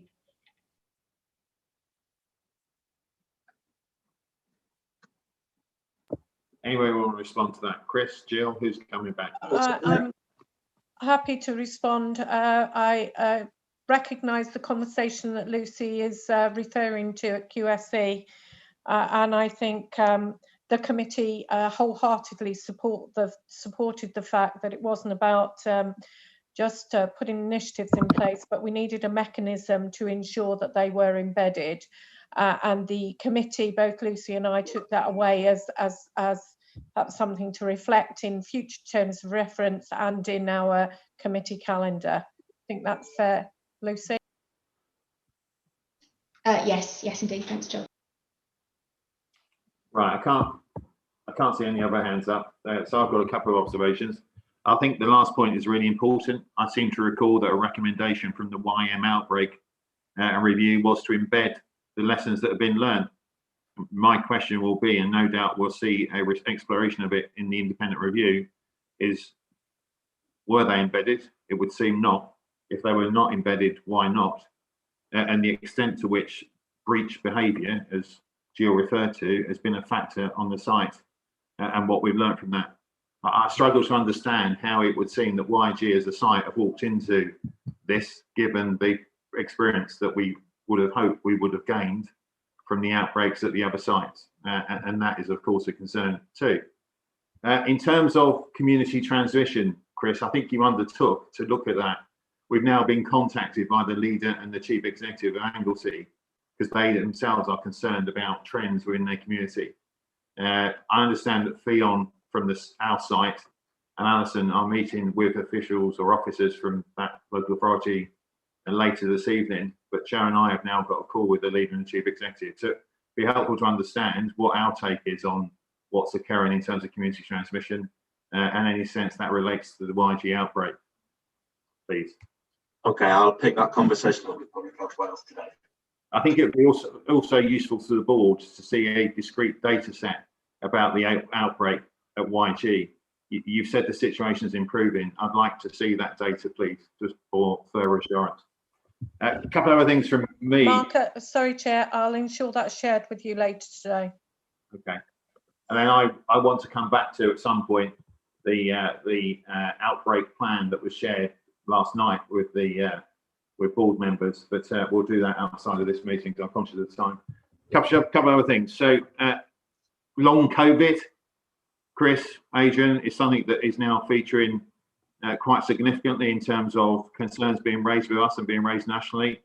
Can I just check where we are in terms of our response to long COVID, please? Yeah, certainly. There's a proposal coming to exec team, to the next exec team in terms of the support required to coordinate a long COVID response. It's fair to say that we've seen less referrals for long COVID than had perhaps first been anticipated when the concept was first discussed. But nonetheless, the response to it is an MDT response, and we need to be probably geared up to that. In the meantime, there's been a wealth of guidelines come out from respective clinical groupings, which we are in receipt of and working through. So I would anticipate that the exec team will support the coordination that's required, and will then be in a position to report back to board a long COVID service. Thanks, Chris. Then in terms of vaccination, Jill. Mark, did you want me to add to that? Happy to add to that. Go on then. Yeah, okay. So as Chris said, we've established a group. We've got really good engagement with that group from clinicians across the health board. As Chris has highlighted, just being really careful, or not being careful that around the numbers, and we're doing some work around the numbers, around exactly what we established. There is guidance from Welsh Government with the pathway, and we're looking at that and looking at how we localise that. Also working with other health boards, and now in Bevan and Swansea Bay have pathways too, and we're looking at those to localise those in order for our own use, trying to maintain as much of this care as close to home and in the community as we possibly can. So we've got a really engaged group of clinicians and making progress. Welcome the bid coming to exec team. Thanks, Adrian. And then finally, in terms of vaccination, so you circulated the plan last night, Jill, but there are some further information, or there is some further information to go into that plan. Can I just confirm then we expect to see that by close today? particularly in terms of the jump-off points or the offer points for the remaining? Yes, sorry, Chair.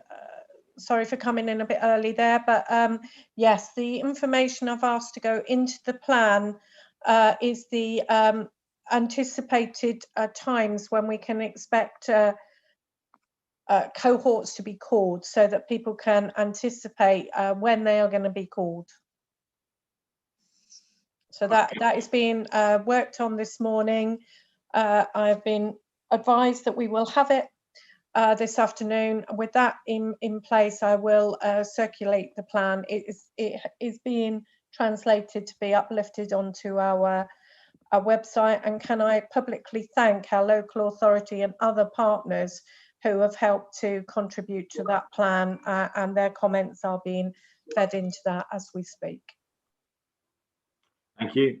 So I just want to end by saying there's been quite a lot of dialogue in that exchange and presentation around the outbreak. I want to clearly communicate that as a board, any death or harm that arises within our own heights is a travesty in its own right, and clearly it's incumbent upon us and you as the executive team and your colleagues across the sites to minimise the harmful impact possible of acquired infections, and to do all that we can to minimise the risk, encourage people to use our sites when they need them, which I think is at risk at the moment, as Medwin and Avion have commented upon, and also to limit the impact in our communities from transmission moving out of the hospital. So I think it was absolutely right we spent the time we did on that topic, and we look forward to receiving further updates as we move forward. Okay, so I'll close the COVID item there, and we'll move on to the targeted intervention and maturity matrices. Jill. Thank you, Chair. I will take it that the paper has been read, but I just want to bring the board's attention to the actions that have taken place as a consequence. So, as the SRO for this piece of work, we have had a meeting of the leads for each of those streams, and we have discussed the terms of reference, and we have agreed with some minor alterations that they should be supported. The other issue I'd like to bring to the board's attention is that we are looking at mental health in its totality. So that includes both CAMS and mental health. I'm happy we have a timeline within the document that is articulated within the document, and I'd like the board to note those timelines. And we are progressing on the maturity matrices and have a further meeting ahead of the board workshop. Louise may want to add some detail. Okay, I think we're discovering why they say never work with animals, Jill. I'm so sorry, they've been quiet all the time until then. So thank you. They have. They've been patient. Louise, is there anything you want to add? No, nothing from my point of view, other than obviously we've now discussed the link IAMs, the support IAMs to each of the matrices, which I think is really helpful, and I think we're looking forward to continuing that work together as a group. I know Simon's on the call as well, so he may want to comment. Okay, before I open it up, Simon, anything from you then?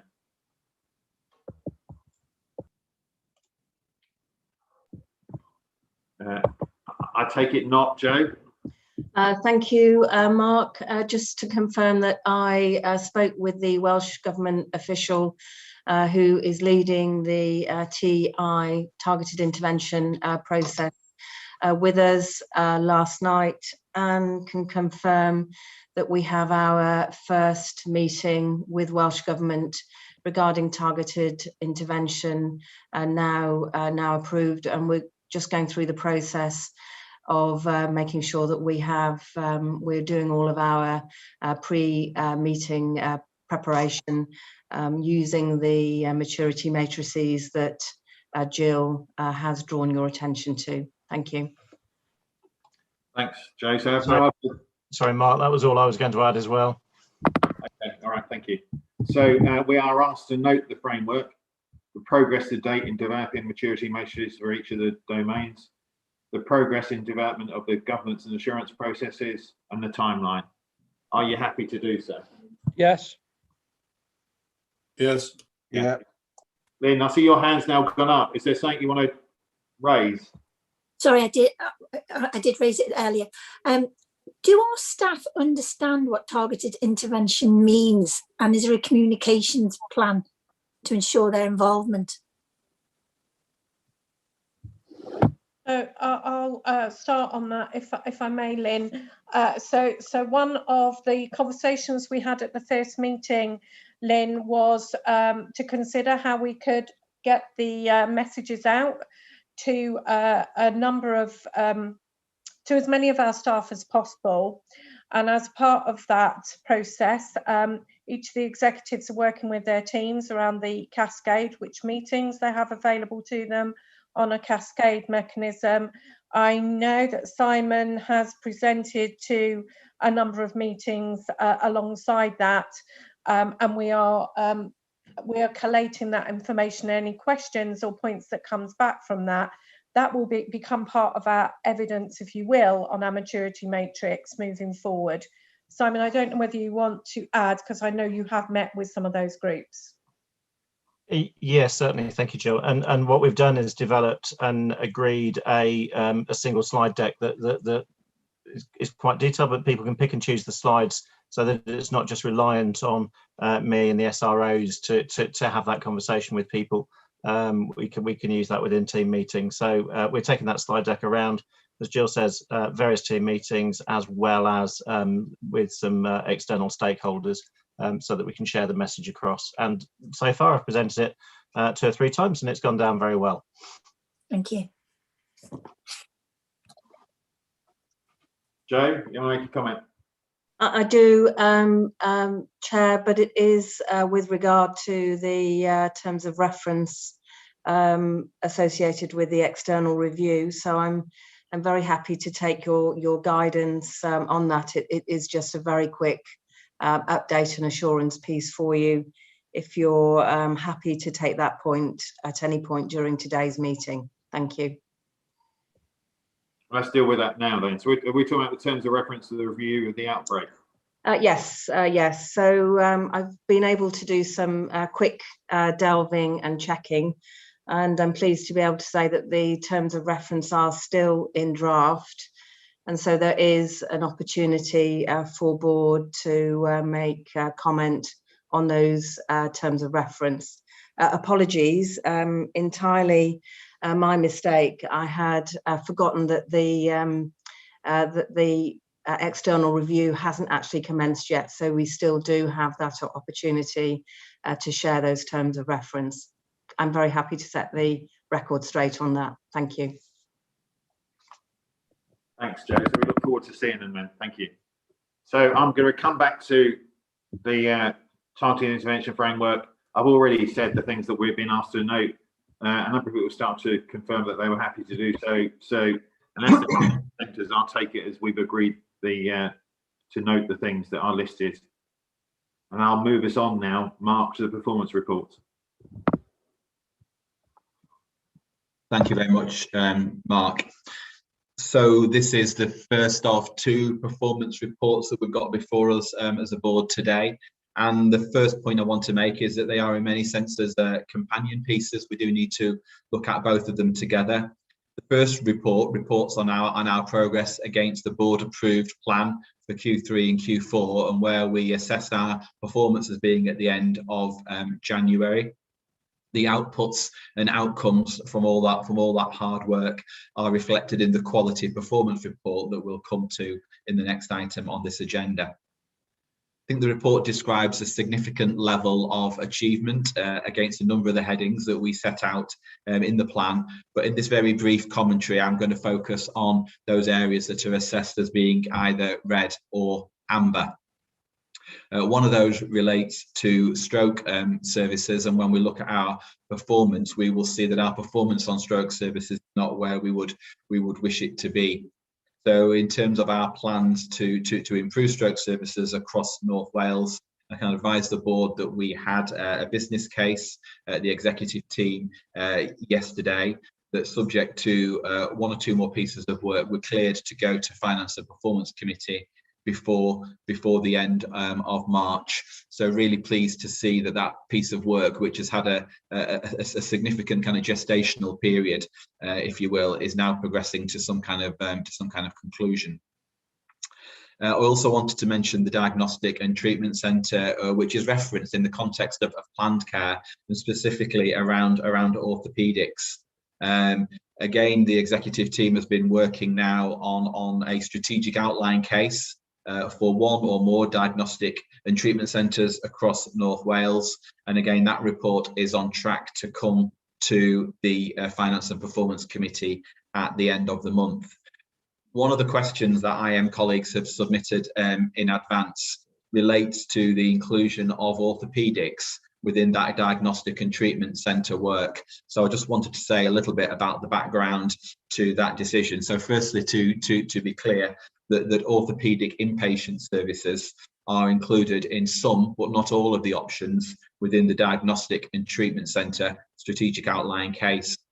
The reason why we took that decision was to respond to our clinicians who have been increasingly keen that we should take the opportunity presented by the Diagnostic and Treatment Centre programme to explore the potential to develop more of an elective orthopaedic treatment centre approach, delivery of orthopaedic planned care services across North Wales. So we're responding to the views of our clinicians, and that's why we've taken the view to include orthopaedics within the DTC work. Clearly, there is a risk if the DTC doesn't progress in the way that we expect it to, and that we are committed to achieving. So that does represent a risk, but that is something that we need to kind of face head on if that's a position that we get into. So I think those are the 2 points I wanted to highlight from the report, Chair. I'm conscious that a number of questions have been submitted in advance by IM colleagues.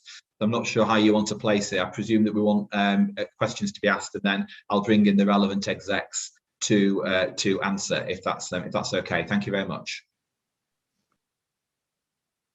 Thanks, Mark. So I've got Frank on, who wants to come in first. Frank on.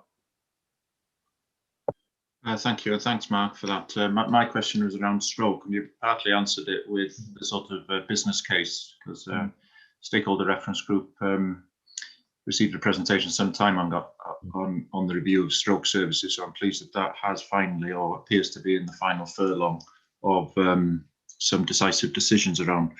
But my question, I'm raising it now, but it's actually on the next set of reports. It is around the stroke performance, which is showing 23% of patients,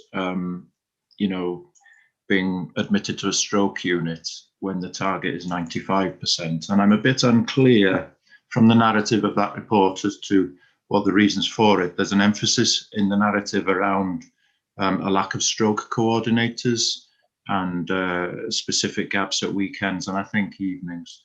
So I just wondered whether you could provide us with some assurance regarding the here and now, because of the poor health outcomes that this particular performance will lead to. Thank you. Thanks, Francon. I'm going to invite Jill to comment on that, if that's okay. It is. I will commence. Mark, I don't know whether Arpan may wish to come in on this, because I know he's been instrumental around the business case. So these areas are of concern to us, and I know there are also concerns about access to CT in the most timely manner, and the impact that COVID has had on turnaround times to support that. I think the accessing of the stroke beds has been an area we concentrated to ensure that wherever possible, people are getting that access, and I think it is beginning to improve. It is an area that I know Arpan has picked up as part of his business case. So if I may, I think Arpan, you may be closer to this than I am. You're on mute. You're on mute. Apologies. Yeah, just to reflect on the numbers, I think, you know, we all have acknowledged as a health board for some time that our stroke performance needs improvement. And one of the things that we have noted, and personally having taken over the business case process recently, is that we needed to really take a very close look at the clinical model that is in place at the moment. So the board members will be pleased to hear that yesterday at execs, we actually had a presentation on this very subject, and we looked at the refreshed clinical model, which has received quite a lot of support, and we hope to take the business case further forwards. There are some elements which still need some additional data, and before long presented to the F&P committee for onward progression.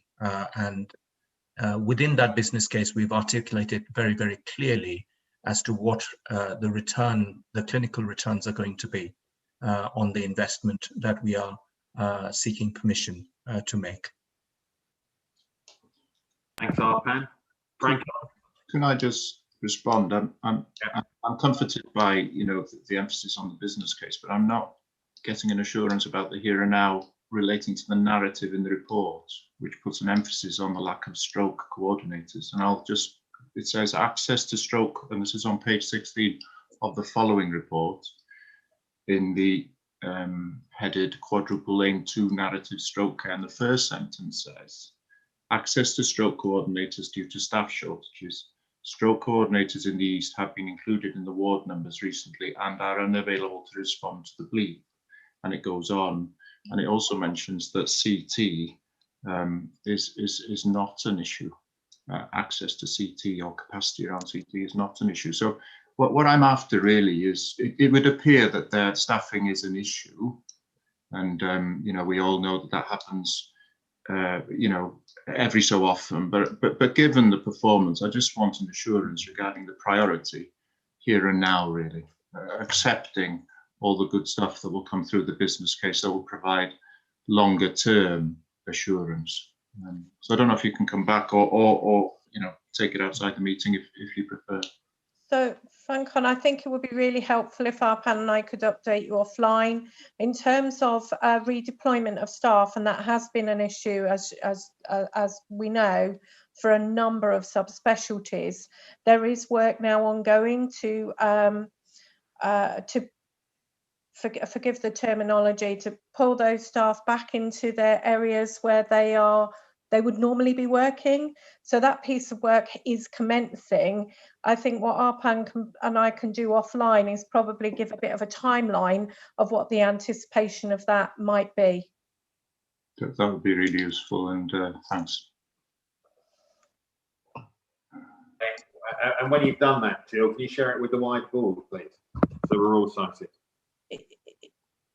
Happy to do so, Chair. If I share it with Klenos, she can circulate to everyone. She can. Thanks. Thank you. Thanks, Francon. Lynn. Thank you, Chair. Mark, thank you very much. You covered my points to do with orthopaedics.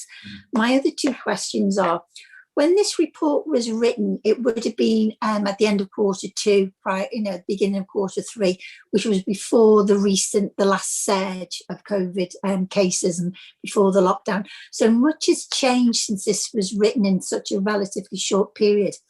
At what point do we say we can't meet these targets, these plans that we had, and when would we be clear and concise to say we will never meet these targets in these quarters?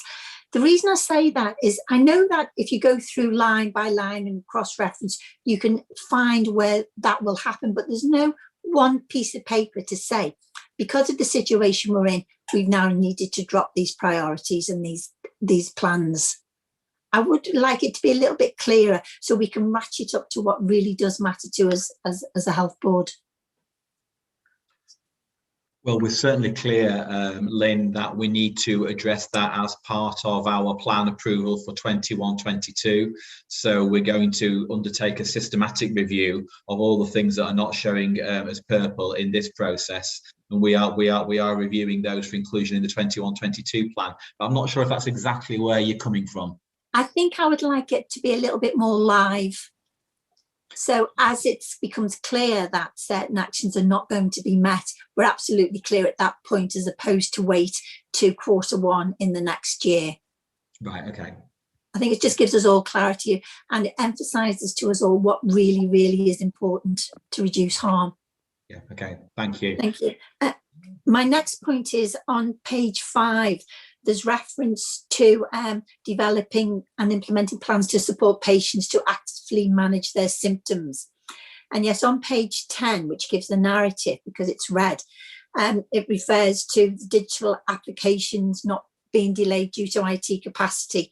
But there's no indication as to what is happening, what's going on behind the scenes, because I would have thought this was a vital part to enable our patients to manage their own symptoms.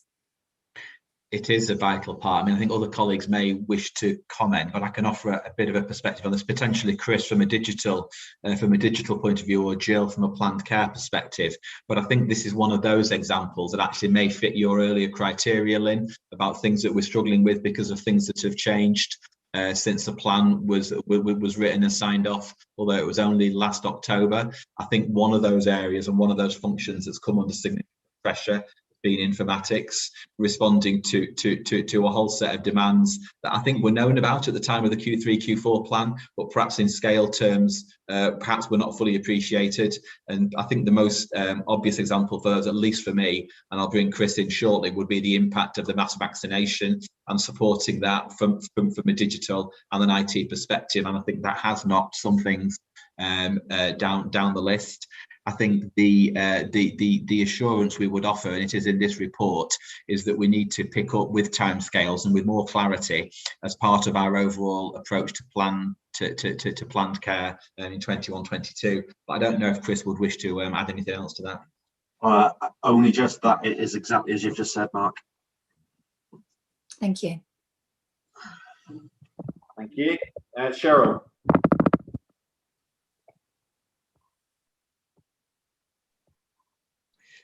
Thanks very much, Mark. Just a quick question, Mark, around the CAMS issue. Just for clarity, really. On page 17, you say you've got a new supplier for CAMS and they began in January 21. But on page 16, you say restart face-to-face planned care assessments and intervention work once approved to start. I'm just checking what we have started, yeah? Okay, so my apologies for the apparent inconsistency. I'm going to ask Chris to comment, but my understanding is that the process of backlog clearance has commenced. But I don't know, Chris, whether you've got any more detail to add on that point. If not, I'm happy to get back to you on that, Cheryl. It has recommenced. And are we talking specifically about CAMS, Cheryl, or are you picking up in your development too? Well, all of it, but the CAMS bit there on page. That has restarted, and from the neurodevelopment perspective, we have now secured additional capacity, some of which is from an existing provider and is kicking in as we speak, and some of which is due to come in over the coming months. Thank you, Chris. An update on that would be really helpful to the board to know precisely where we are, and if we could have up-to-date figures, that would be great. Thank you. Thanks, Cheryl. Lucy?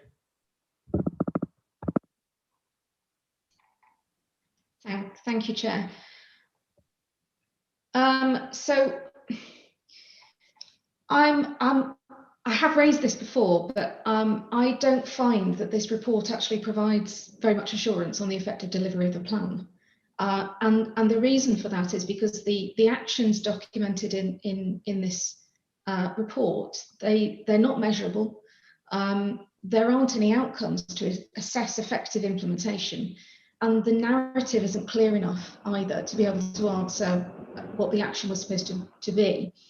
Now, we provided previous feedback on this, but it doesn't seem to have been addressed. And this is one of the reasons why this report has not been scrutinised by QSE committee for the last couple of meetings, because we weren't getting assurance from it.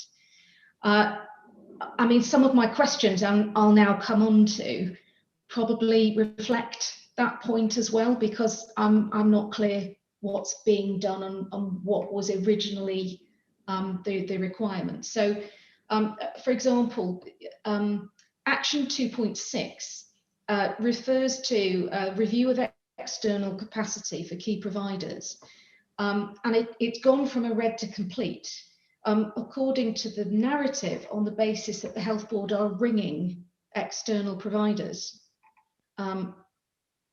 That doesn't seem particularly robust to me from the perspective of a review of their capacity. How is this being triangulated? So if I pick up the report format question, because you're absolutely right, Lucy, you've expressed concerns about this report format for some time now. I think, as you know, before Christmas, we shared some proposals for how this report and the next report could be presented differently. Shared those with both yourself and Mark, and I'm now going to be working with Louise and also with Joe to find some time at a board workshop for us to bring those things forward, so that we can have a collective discussion about how we can improve the quality of our performance reporting. Because I recognise it's a lively topic for the board at the moment, and I'm keen to respond to it. So that's the work that we're doing in terms of the report format going forward.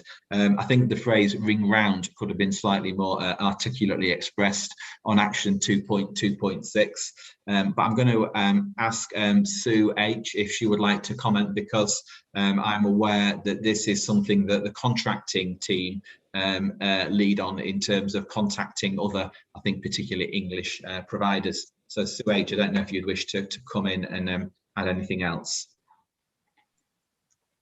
Thanks, Mark. Yeah, I think, Lucy, from your perspective, we have a clear understanding of what capacity is available, and we have been able to sort of make contractual arrangements around that. I guess from a health board perspective, the challenge is about being able to utilise that in the context of the COVID activity. So obviously, whilst we understand what capacity was potentially available, our ability to use that has been affected by COVID response, both within the health board's geography and outside, if we're thinking about NHS England providers. I think if you need any more information, I'm happy to provide that outside the meeting. Okay, thanks, Sue. I think the problem is none of that is really reflected in the report. It's just not clear why the review was required in the first place, what was being looked at, and then what actually has been done as a result. But if I could then just move on to my next question, because I'm conscious of the time. So 4.3, relating to the clinical strategy, refers to a fresh approach being discussed at board, and I know this was mentioned briefly earlier as well. Do we have timescales on when that's going to be? So we did. So I think there are two components to this, as we described earlier on. Joe, do you wish to comment, because we did touch on this a little bit earlier on in the meeting? Yes, thank you, Lucy. We are at the moment undertaking an engagement stocktake to look at all of our existing engagement opportunities, to work with our local authority colleagues and other partners around their engagement opportunities. Tomorrow, we're seeking advice from 3 other health boards regarding their best practice regarding engagement. And I'm expecting to hear after those conversations tomorrow some advice on what an appropriate timeline would be for us to begin both the Living Healthier, Staying Well refresh and the clinical services plan from a co-design engagement and consultation point of view. So we're incredibly close to having gathered best practice advice to be able to provide a good steer in terms of the likely timeline.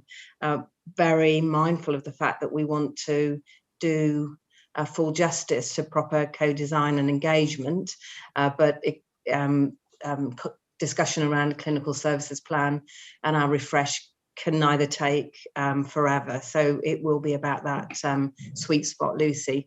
Once we've got that advice, give me a little bit of time just to cogitate on it, and then very happy to share that with board colleagues as part of our wider engagement refresh. Thank you.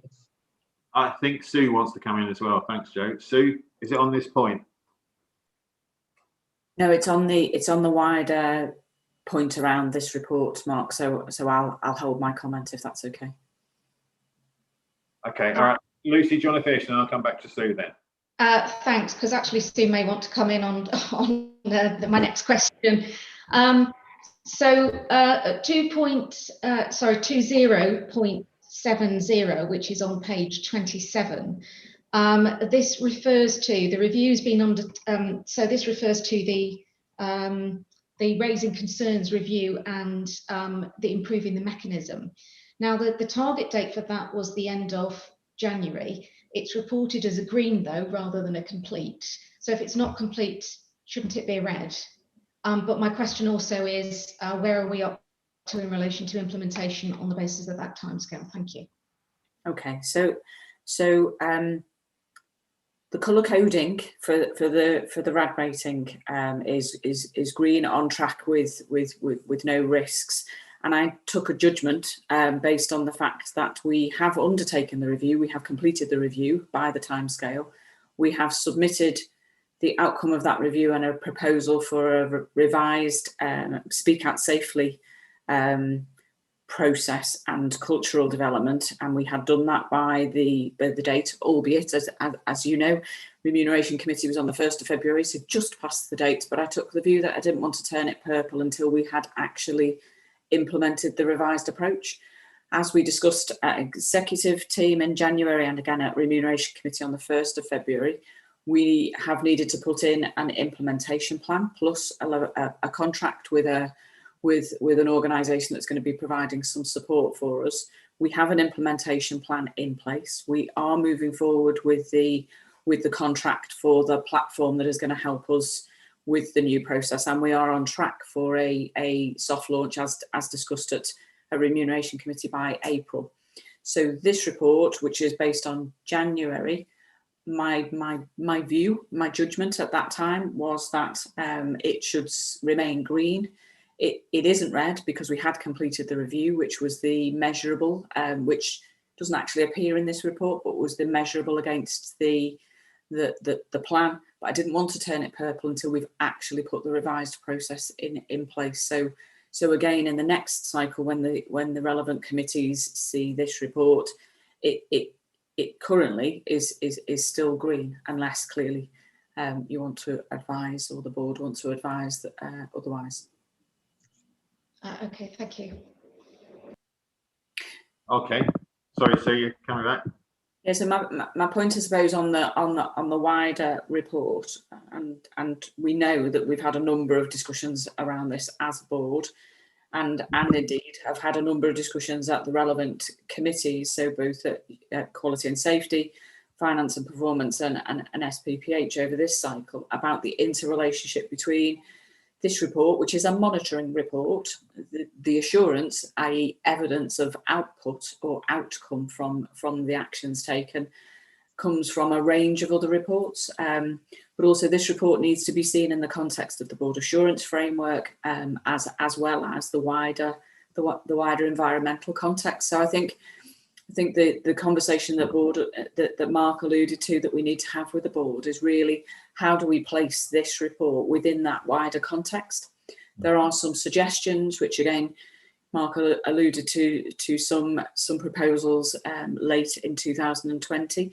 But I think, again, some of the conversations that we've had over the board cycle with the respective committees I think have started to prompt a kind of another set of thinking, not separate from the proposals at the end of 2020, but I think to further enhance them. So, for example, rather than a kind of an isolated narrative, it might be helpful for us to put something in around how does this relate to other reports and kind of direct board members to other reports that actually provide the more detailed position statement, the more detailed level of assurance, and indeed the impact that other risks may have had. I would agree with something that Lynn said, I think a little bit earlier, as well as your comments, Lucy. I think we need to get into a place where we can review the plan, the aspects of the plan, see whether actions have been superseded by other external or internal factors, whether actually we need to reprioritise given increased risks that have been identified either through the corporate risk register or the board assurance framework. But I do think that would be a really helpful conversation to have as a board. We know that the power of bringing the collective of the board together around the board assurance framework development and this plan as it stood coming into this year, which again is a significant improvement on the previous year. I genuinely think that there is a really strong conversation for us to have, which will further improve this report from the improvements that I think everybody acknowledged at the beginning of last year on previous year's reporting. So it's kind of a learning cycle. Recognising that there are still some frustrations, there are still some issues in terms of the quality within them, but I still think that this is a better report than we received this time last year, and definitely a better report than the year before. So I suppose it's just recognising that learning cycle and the need for us to engage in this as a collective. Thanks, Sue. So we have a workshop session due in April. I think it needs to be our ambition that we agree the reporting and assurance arrangements, including the new performance report, Mark, as close to the start of the new financial year as possible. Yeah. So I think that has got to be our joint ambition in this regard. A couple of things I wanted to say. So I think it's important to recognise that this is not the only place in our government structure where due diligence is exercised over this report and delivery. It is occurring at our committee meetings. Certainly at Finance Performance Committee, we sought assurance around a number of the updates provided in this report, and we either got them in the meeting or it followed. The particular speciality I wanted to raise, Mark, or specialty, was ophthalmology, because we had a conversation, did we not, around there is a read across, just like stroke, in terms of ophthalmology, in terms of the planned report and the performance report. Yeah. And I see that the business case around ophthalmology is due with exec team, I think, in March, according to the report. You just give an update around ophthalmology, because that is an area of concern. Yeah, thanks, Mark. And the point about the read across is well made. It's exactly the same as stroke. So Jill, myself and Sue Hill had a discussion a few weeks ago. We reviewed the iCare business case that's been led by Alison Constantine, YG Acute Care Director. We'd got some, while strongly supportive of it, we'd got some areas where we thought more work was required, and that is still in train. I know a lot of that work is taking place, and I'm confident that we will have a proposal to take to the executive team shortly. It is also included within our plans for 21-22 as a potential use of the £30 million for performance. But you'll appreciate we need to be confident in the business case and in the robust nature of it. And last time we reviewed it as an executive team, we weren't quite in that place. I don't know if Jill would wish to add anything else, but that's my sense of where it's up to. Thank you. Thanks, Mark. I think, if I may, Mark, I think other Mark has articulated it very well, but the other thing I want to put on the table are there are conversations with Welsh Government who acknowledge across the whole of Wales that we need a different approach to ophthalmology. So those conversations are beginning in terms of a medium to longer term strategy for ophthalmics as well. So I think part of that business case is we need to ensure that there's a read across between the Welsh plans and our own, so that there aren't any missed opportunities. Thanks, Jill. So Mark, let's move on to the performance report. And before we do, I think we need to take the report as read and also recognise too, this has certainly been subject of some examination in some detail at Finance Performance Committee. I don't want to cut it too short. I want people to be able to ask questions, but I think we've got a backdrop there that will help with the discussion. Yeah, that's fine. I'm perhaps happy to open it to questions, Mark. I was going to highlight some areas of good performance, but mindful of the time, and clearly we can all read the report. We've had some questions from board colleagues. Perhaps we move into those straight away. Thank you. And a number of hands have immediately gone up. So I'm going to go to Lynn first. Thank you, Chair. I understand, and I'm now going to contradict what I said before about changing priorities, moving track, and understanding where we are right now. And these tables tell us where we are right now. What it doesn't give us is any trajectories of the future. Now, I know that that is a very, very difficult thing, but at least could we have a band of a trajectory to say, if everything goes to plan of what we're saying we will do, this is how we will move forward. But within that band, there'll be a worst case scenario. And it's just to do with looking to the future and to tie in all the actions that we say we will be doing, or what the impact will be, but subject to changes of priorities and surges, etc. So my sense of that is that that's exactly what reports like this should do. I think saying where we are is helpful, but clearly only up to a point. And I'd like us to move towards a place where we're doing just that. We say where we are now, but we also have confidence about where we're going to get to. I think in the past, we've perhaps got closer to that in some metrics, but I'm not sure that we've ever fully nailed it. Clearly, we are in this most strange time at the moment in terms of responding to the pandemic, and Welsh Government, for their purposes, has stood down any robust performance management of us as a health board across the whole of 2021, and aren't planning to step that back up into 21-22 yet, as far as we're aware. So strange times. But in terms of a performance report, should we be looking about where we are headed? Absolutely, we should. In respect of the plan for 21-22, we're starting to do some work because we have exactly the same questions there. If we make these investments and subject to some assumptions, where do we think we're going to get to in terms of some key performance indicators? And that's one of the things that I think the board has rightly asked for in respect to the plan that it will receive at the end of March. And that's one of the things that we are currently working on. We've selected about a dozen key of the most key performance indicators. And I'm working with colleagues to agree the level of performance that we think we should be able to achieve, subject to all those caveats. That's particularly crucial, Lynn, because it then paves the way for accountability, both both at board level and also across the organisation. But the plan does have to be agile enough to be able to recognise the best and the worst case scenario. It does, and we need to set out our underlying assumptions behind the plan, so we're all clear about those. And we also, to Stu Green's earlier point, we also need to be clear, and to yours a little bit as well, we also need to be clear about when it's appropriate to vary the plan and be clear about the mechanism that we will do that.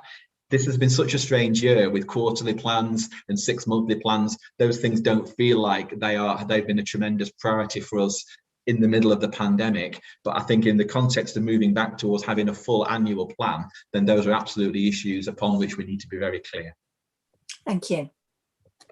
Okay, I'm going to come to Avion next because I know his question relates to planned care. Avion. Yeah, diolch yn fawr, Mr Cadeirydd. Y sgwrs yn anffodus iawn. Thank you, Chair. Unfortunately, of course, we are seeing across all services that the waiting lists are increasing significantly. And we all know why. It's pretty obvious, and it's to do with COVID. However, what I would like, and I think it would be of interest to the board and the public in North Wales generally, how is this progress compared to the progress in other services and other boards across Wales? Okay, thank you very much for your question, Avion. It's a very relevant issue. So prior to the pandemic, the report that we're looking at here, the quality and performance report, always used to contain a comparable league table. It showed whether it's from 1 to 6 or 1 to 7, where we stood on any given KPI against that. So it gave us that immediate comparable position that I think you're rightly looking for. Since the pandemic has started, that reporting has been stood down. So we have much less of that than we've historically had. But we have made some inquiries with Welsh Government on planned care, which I think was the area of your specific question. And we do not believe that we are an outlier based on feedback that we've had from Welsh Government. So we think we are in the pack in terms of the deterioration that we've seen during the course of the pandemic. Unfortunately, however, we had a poorer starting position compared to other health boards at the start of the pandemic. So that will be manifest in our total numbers. But we don't believe we have been an outlier over the last 12 months. What that points to for us as an organisation is keeping our risk stratification up to date and agile as patients' needs and circumstances change. So whatever capacity we've got, and we know it's still significantly reduced as a result of the pandemic, we're targeting that limited capacity on those who are in the greatest need, and that's obviously a clinical judgment that our clinicians make. Okay, thank you, Mark. Thanks, Avion. So, John, next.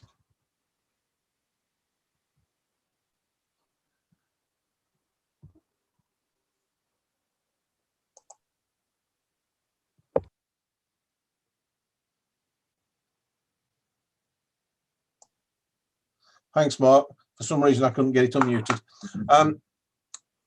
Just a couple of things. One, reflecting on Lynn's question earlier, I think in terms of a process, in terms of how we improve reporting, we do need to make the distinction between what is the measure of our performance of our business as usual and the delivery of actions and a plan for improvement. And we need to be able to capture that somehow.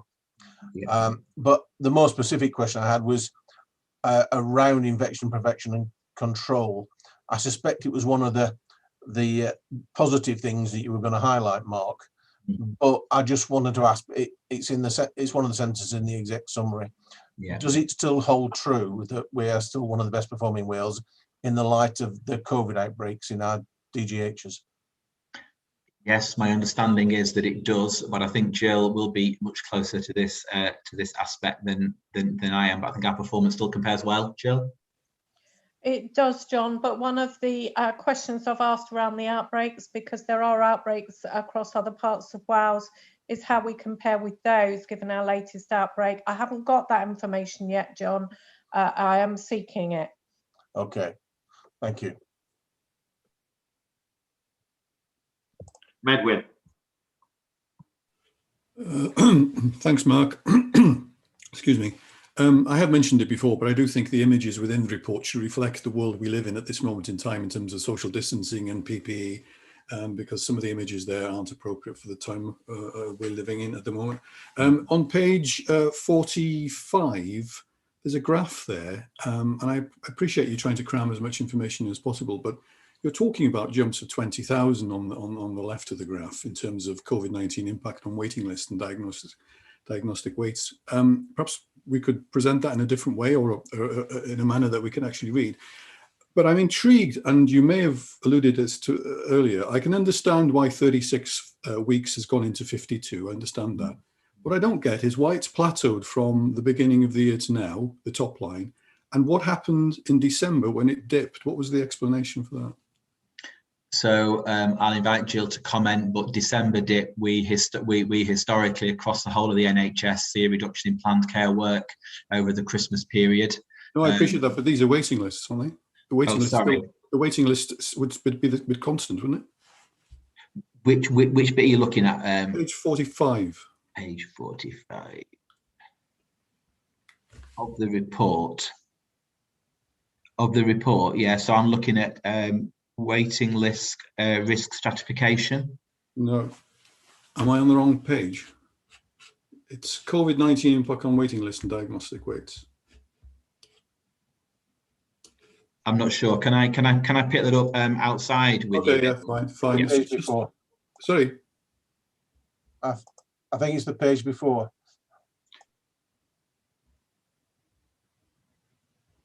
I'll just see if I can get it. If there's an easy answer to it, then I will give it. If not, I won't. So COVID-19 impact on waiting lists and diagnostic waits. So we've got the kind of the waiting profile within those overall numbers. But your point is, Medwin, that we've seen a plateauing in the total numbers waiting. Yeah. But within that, we are continuing to see increases in the number of long waiters. Yeah, my point is, what's driving that? I would imagine it would continue to rise, would it not? Okay, right, yeah. Is it a question of people not being referred? That's the point I'm making. Okay, so I think what's driving that, it relates to risk stratification, and we've moved away from treating people chronologically towards treating people on a risk basis. So that's my understanding of what is behind that. But I'm happy to look at that in a bit more detail, Medwin, because that may not be a totally comprehensive answer. So I think the point you're making, Medwin, I will take it outside and pick it up. But in terms of the referrals, we haven't seen the same level of referrals, and there has been work with our clinicians, as you know, to look at other methodologies to manage patients as a consequence of that.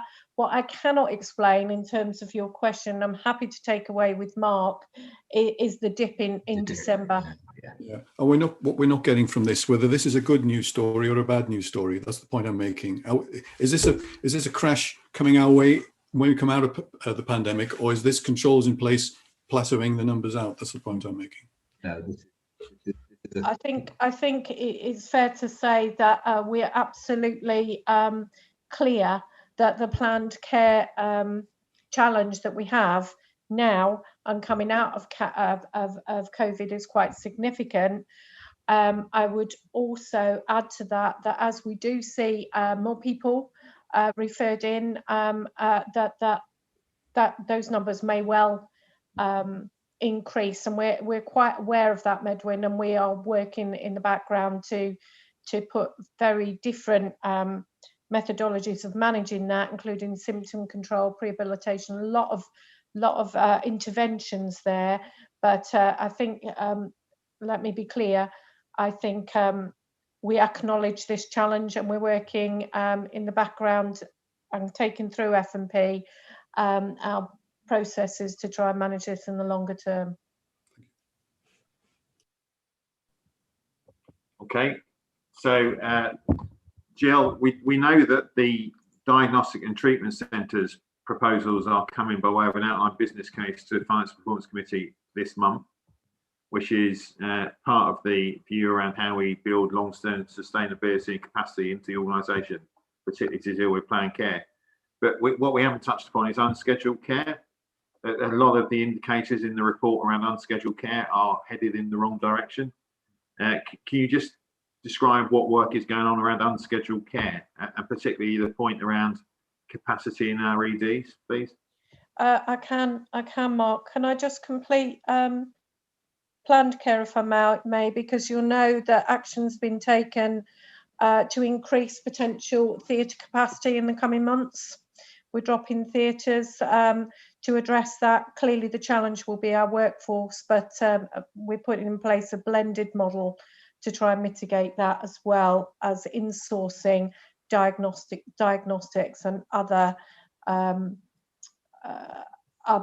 areas, including ophthalmology.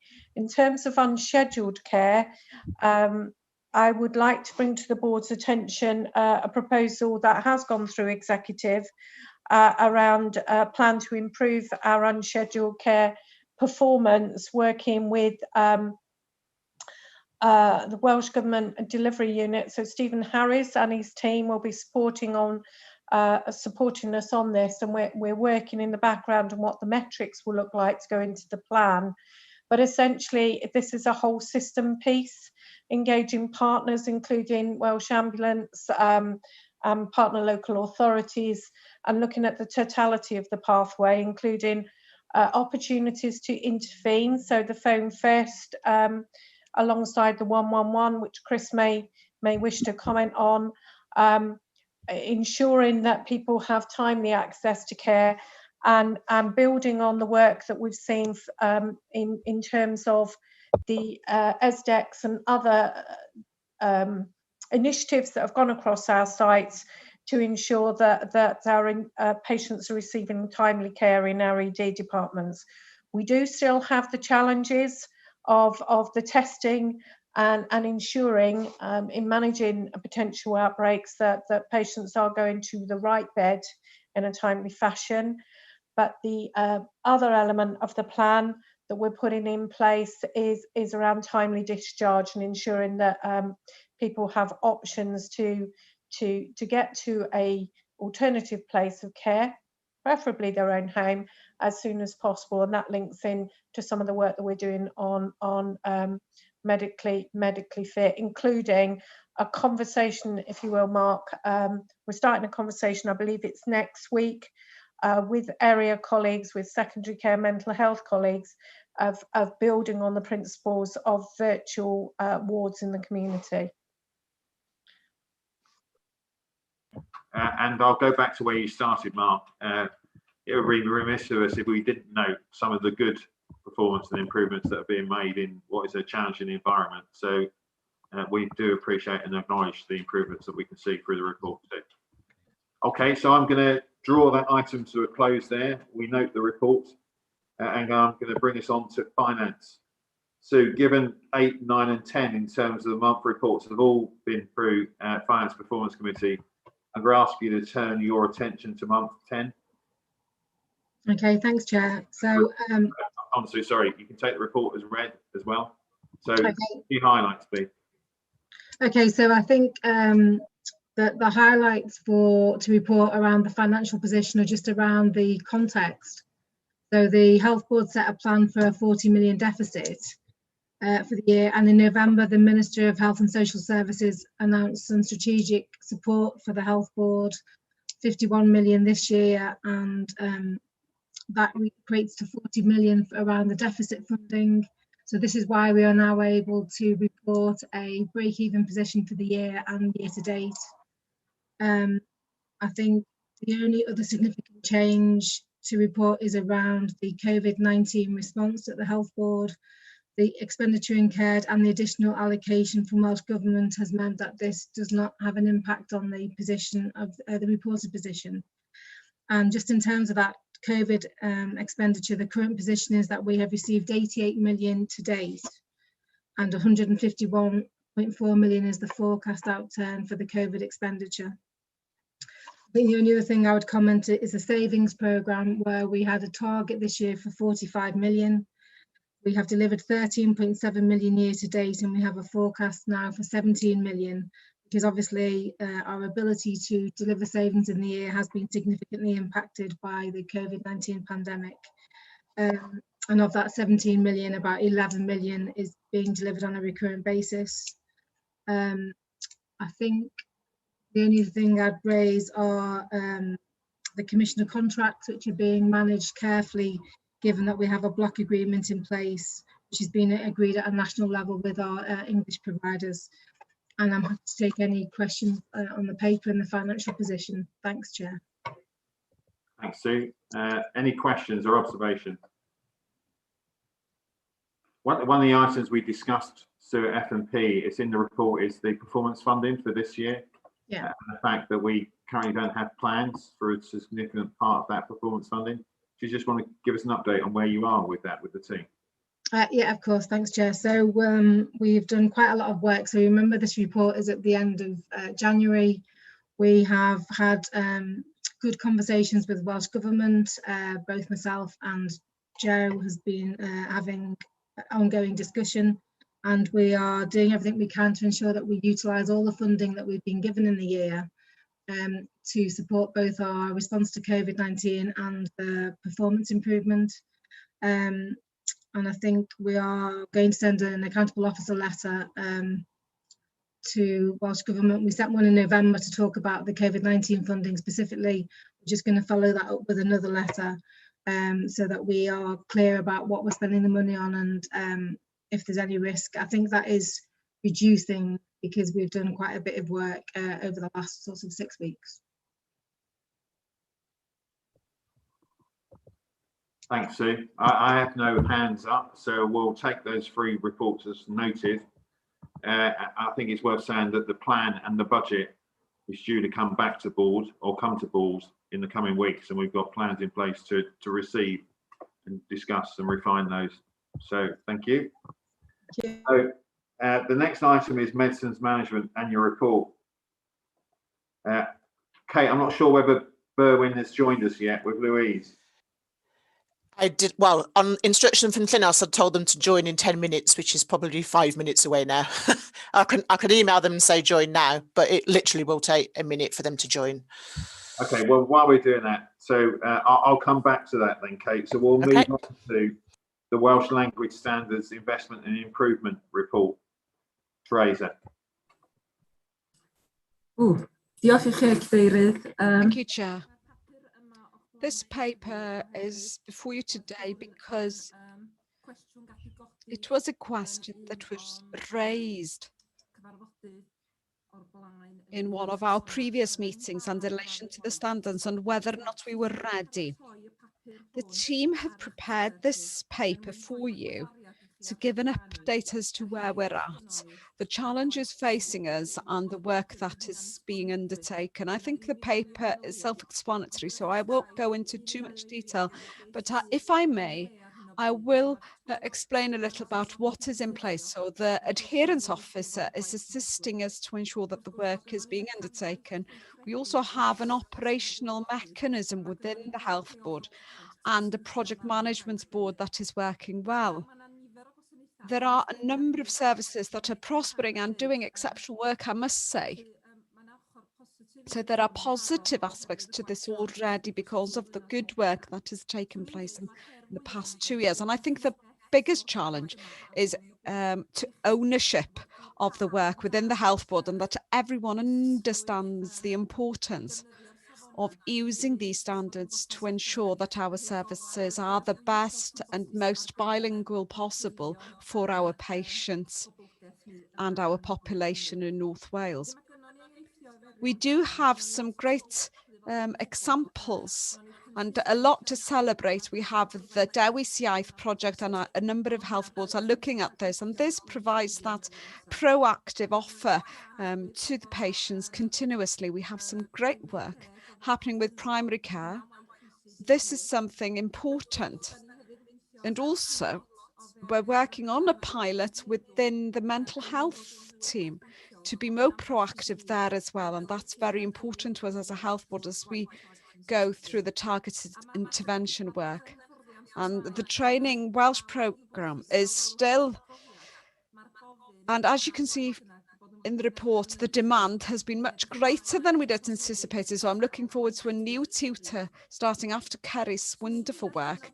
And at the moment, to summarise, I would say that we are monitoring the position closely.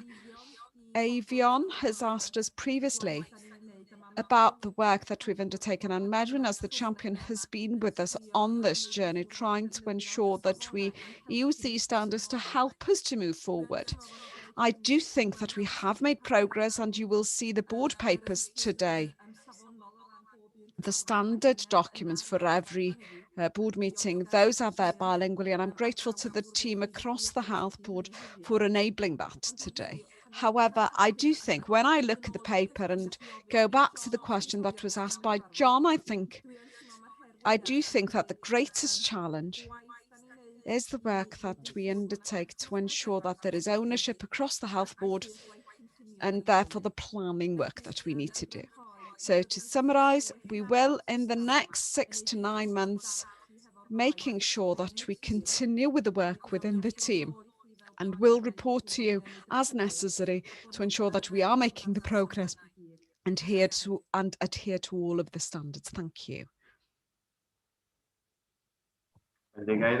So I'm going to bring in Avion first. Avion. Mr. Cadeirydd. Thank you, Chair, and thank you to Teresa for her report and for the exceptional work that has been undertaken by her and the team to move matters forward and to improve the situation significantly in the past years. We have seen progress across the different standards, and I'm very grateful for that. And we are also seeing, as Teresa mentioned, that our report and our programme today is available in the Welsh language, and I welcome that, and I'm sure we all do. What is not clear in the report is what the next steps will be, what is needed, what resources are available to achieve all of the standards. Some of the standards have not been achieved as yet, especially 37. So what do we need, and what can the board do to give you to reach the standards in a timely fashion? If I'm talking about 6 or 9 months, what do we need to do that? Thank you, Avion. At the moment, the monitoring work that is required, we have seen a demand for our translation work increasing. And that is something that I'm very pleased about, because that does seem to suggest that something has changed within the health board, and people do see that things need to be bilingual and that the difference is important to patients. But we are learning as we go along, and I am concerned about the demand on the team. We have had to use an external team to assist us to ensure that we can translate all of the board papers, for instance, within the timescale.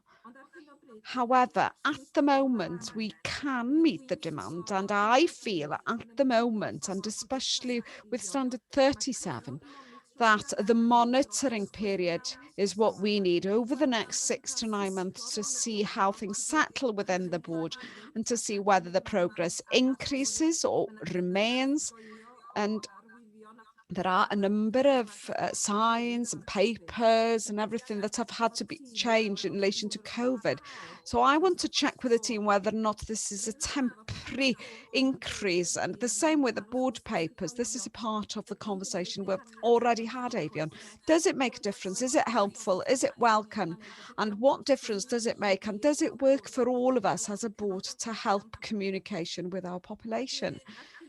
At the moment, I don't think there are, I have any specific requests. The request I would make to the board, I think, is please work with us for the next 6 to 9 months to see how progress is happening, and we can then report back on the detail and the number of things that need to be translated, the words as it is, but also for us to work with the team within the health board, because I do think that the board still need to work on certain issues in relation to awareness. For instance, this week I found loads of brand new leaflets that were only in English, and that's not what we want. So it demonstrates that we still have a lot of work to be done, so that every officer and every worker understands their contribution and the needs within the standards. So I suggest that we come back in 6 or 9 months' time, and through the forum we will also monitor this,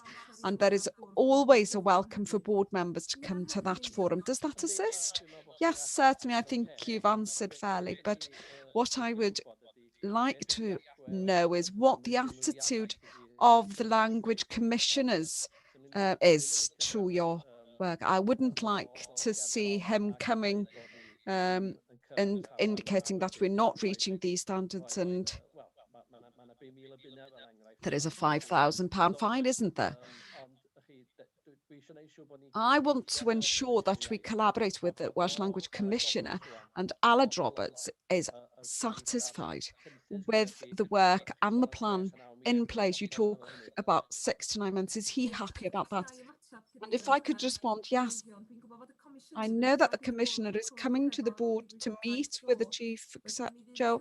So there will be a meeting shortly, and I look forward to that meeting and to be able to demonstrate the excellent work that is taking place and to share what we are doing that is innovative. But also, I know that you will challenge us about the work that we still need to do. I do feel, however, that we have made good progress, but that there is monitoring work to be undertaken. Thank you, Avion. Thank you. Yeah, Linda?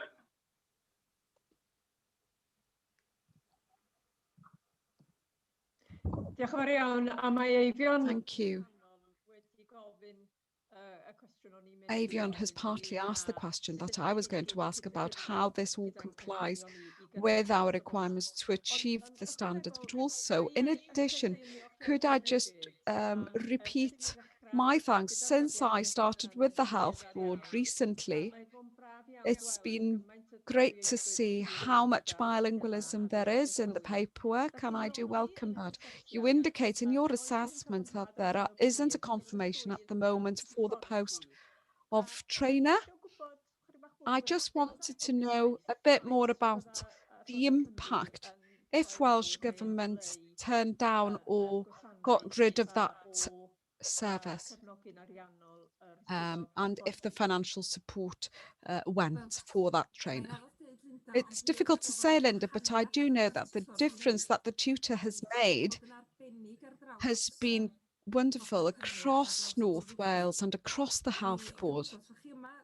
I'm not sure if you were here, Linda, when we talked about the annual report about the Welsh language, and we saw the number of people who are learning on the different levels. We have people starting afresh, we have doctors, we have all kinds of staff who are trying to improve their linguistic capacities, and also people who are trying to polish their paperwork so that they can do their paperwork better. We have people on all levels, and this has been reported in the annual report. And for me, the tutor has been innovative for North Wales, has made a real impact. Only this time last year did we have a celebration evening for our first Welsh learner. The chair, Medwyn, and others were with us at that evening. And when I look back at that evening in the Optics Centre, where we had some Welsh language learners, staff who are fluent, and everyone celebrating the progress that we had made, I don't want to think about losing that tutor. I'm very grateful that we do have that tutor. I'm glad that we get support for that tutor and for the work done by another member in the team, and I'd like to see that as an integral part of the team long term. However, I also understand that there are other requirements within the team, and I'll have to show the difference that has been made to the care of patients, and that's something I will be monitoring next year. And I may be before you again and before the officers team looking at further support, but at the moment I'm pleased to say that the new tutor will start with us in the next few months to follow up on the wonderful work that Kerry has done, and with board members, because she has been with us in sessions on the board as well. Hopefully that answers your question, Linda. That's where we're at the moment. Thank you. That's very comprehensive. Something for the board to note possibly is that you are looking for support if Welsh Government decide to remove that financial support. Thank you, Teresa. Yeah, Medwyn. Thank you, Chair. As the champion, I'd also like to thank you, Chair, as someone who has been an ambassador for us in relation to the Welsh language and your support to the Welsh language. I think it's very valuable to the service. I just want to read from the statement. The success of the Health Board to move on with achieving the standards has moved on to the Welsh Language Commissioner, highlighting the Health Board as a great example or exemplar for the way that they have planned their services to adhere to the standards, and I think it's worth noting that. Thank you. Look at that. So, Teresa, in keeping with what's been said, so we note the report. If there are any changes in circumstances, particularly around capacity, could you cite the board? I'm sure you'll be keeping the executive team up to date as well. But can you also pass on our sincere thanks for the commitment that the team have demonstrated? We note the increased demand, which is really, really welcome, of course, but we're keen to ensure that we have the capability and capacity in place to respond to that demand in keeping with the Welsh language standards. and the expectations of the Commissioner. So please keep us in the loop. Wrth gwrs, diolch yn fawr. Diolch yn fawr. So I'm going to bring us back then to the pharmacy reports, because I think Berwyn and Louise are now with us. Berwyn, are you taking this report yourself? And if so, you can assume, Berwyn, that we've read the report, because I certainly have, and there's a lot of good stuff recorded in here. So I'm keen that you highlight anything you wish whilst recognising the report's been read. Thank you. Diolch Cadeirydd ac i'r bwrdd am y Thank you, cyfle. Chair, and to the board to be able to present the annual report for the management of medication for 2021. And thank you also to Louise Baker and to the Chief Exec and for the Medical Director for their steer. The report is in 3 specific sections. Firstly, the review of performance within the annual report for prescribing for the strategic group for prescribing in Wales. This includes some safeguarding matters, stewardship, antibiotics, the impact and access to medicine. And then secondly, prescribing tendencies in hospitals and GP surgeries and care homes and high costs, in addition to access to new nice treatments. There is significant work to change the electronic system this year to ensure that, and in the hospitals of the board, all 3 of them, in addition to Llandudno and Berwyn prison. This will happen from the spring onwards, and our response as a service to this COVID, including the vaccination, intensive care within hospitals, end-of-life prescriptions, change to policy, and the brave and huge response by our local pharmacies and primary care services to sustain exceptional care during the pandemic, which has been mentioned in the press and has kept the doors open since the last spring. Thank you, Chair.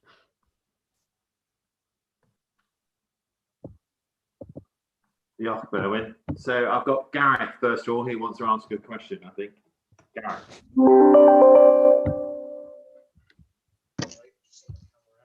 Yes, thank you for the report, Berwyn. Just a couple of questions, really, a couple of quick questions.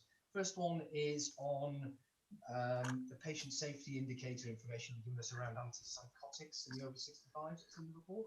I just wondered, looking at the information that's in there, it's a bit of a mixed picture in terms of performance, I guess, on that aspect. So we seem to perform well against some of our peers, but overall the trend is up. And as the narrative in the report indicates, there is a UK drive to try and decrease the numbers and the usage of antipsychotics. And you will know, I'm sure, as will others, that that was also a recommendation in the HASCAS report in 2018. So I just wondered if you could comment on that aspect in particular.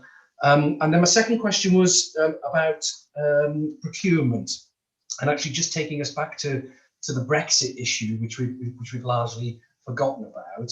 We were well briefed during that period about potential disruption to supply chain lines and procurement of medicines. I just wondered what the picture is like in terms of a residual risk now that we are in the post-Brexit phase. Diolch, Gareth. So Louise will answer the first question as our patient safety lead, and I'll pick up the second. Thank you, Baron, and thank you for your question, Gareth. The first thing I think to note is that North Wales does have a particularly elderly population compared to most parts of Wales, and we also have some quite large EMI care homes, so that may skew the data a bit. I did talk about in the report about introducing a tool to support GPs to a decision-making tool. And I guess one of the problems is that with COVID and remote working, we've not had a chance to audit how well that tool's being used. The other thing is that we do have a lack of capacity, particularly pharmacy capacity in mental health services, and that's an area where in other health boards they've been able to support care homes with training packages and also with GPs. So looking at other solutions other than going to antipsychotics for the management of agitation and some of the more challenging behaviours. So I guess in terms of opportunities, looking ahead, as you will have seen in the paper, one of the plans is that if we can't work very closely or work in GPs, one of the opportunities we're looking at is working very closely with care homes. And so we can start to look at how these tools are being used and reviewing patients who are antipsychotics and getting them reviewed effectively. And also, I think there is talk of some opportunities of further investment in pharmacy and mental health, and that further will help us with that. So I hope that answers your question. Diolch, Louise. I'll take this one in English, Gareth, as far as response to your procurement question around EU exit in particular. And as we have seen during 2020 and into this current year, that in the first wave, we had some very challenging, the dichotomy between EU exit along with COVID meant that it created an instability around the supply chain. And we saw this predominantly within critical care. We were able to mitigate that by best endeavours with mutual aid nationally. And we did clearly observe times when North Wales did supply our allocation of medicines to the south. And indeed, in this second wave, we've actually had the reverse happen. So where we see the wave and the incidents, in particular around COVID, increasing, we've actually now seen the deployment of those pharmaceuticals. There are some still outstanding areas we're working through. Radiopharmaceuticals by nature decay, and as they enter the country from the Netherlands, then clearly they are decaying during transport. And so there is now, certainly Welsh Government support to push forward into our 5-year programme around aspects that will benefit centralisation of services such as radiopharmaceuticals within our board, and that will enable us then to capitalise on when supply chains do become challenged. That centralisation, I think, will help some of those aspects, Gareth. We are very much in steady state as we speak around supply chains, with no significant concerns at this stage. Lucy now wants to come in. Lucy. Thank you, Chair. First of all, Berwyn, I just wanted to extend my thanks to you and your team for the amazing effort that you've put in during the pandemic.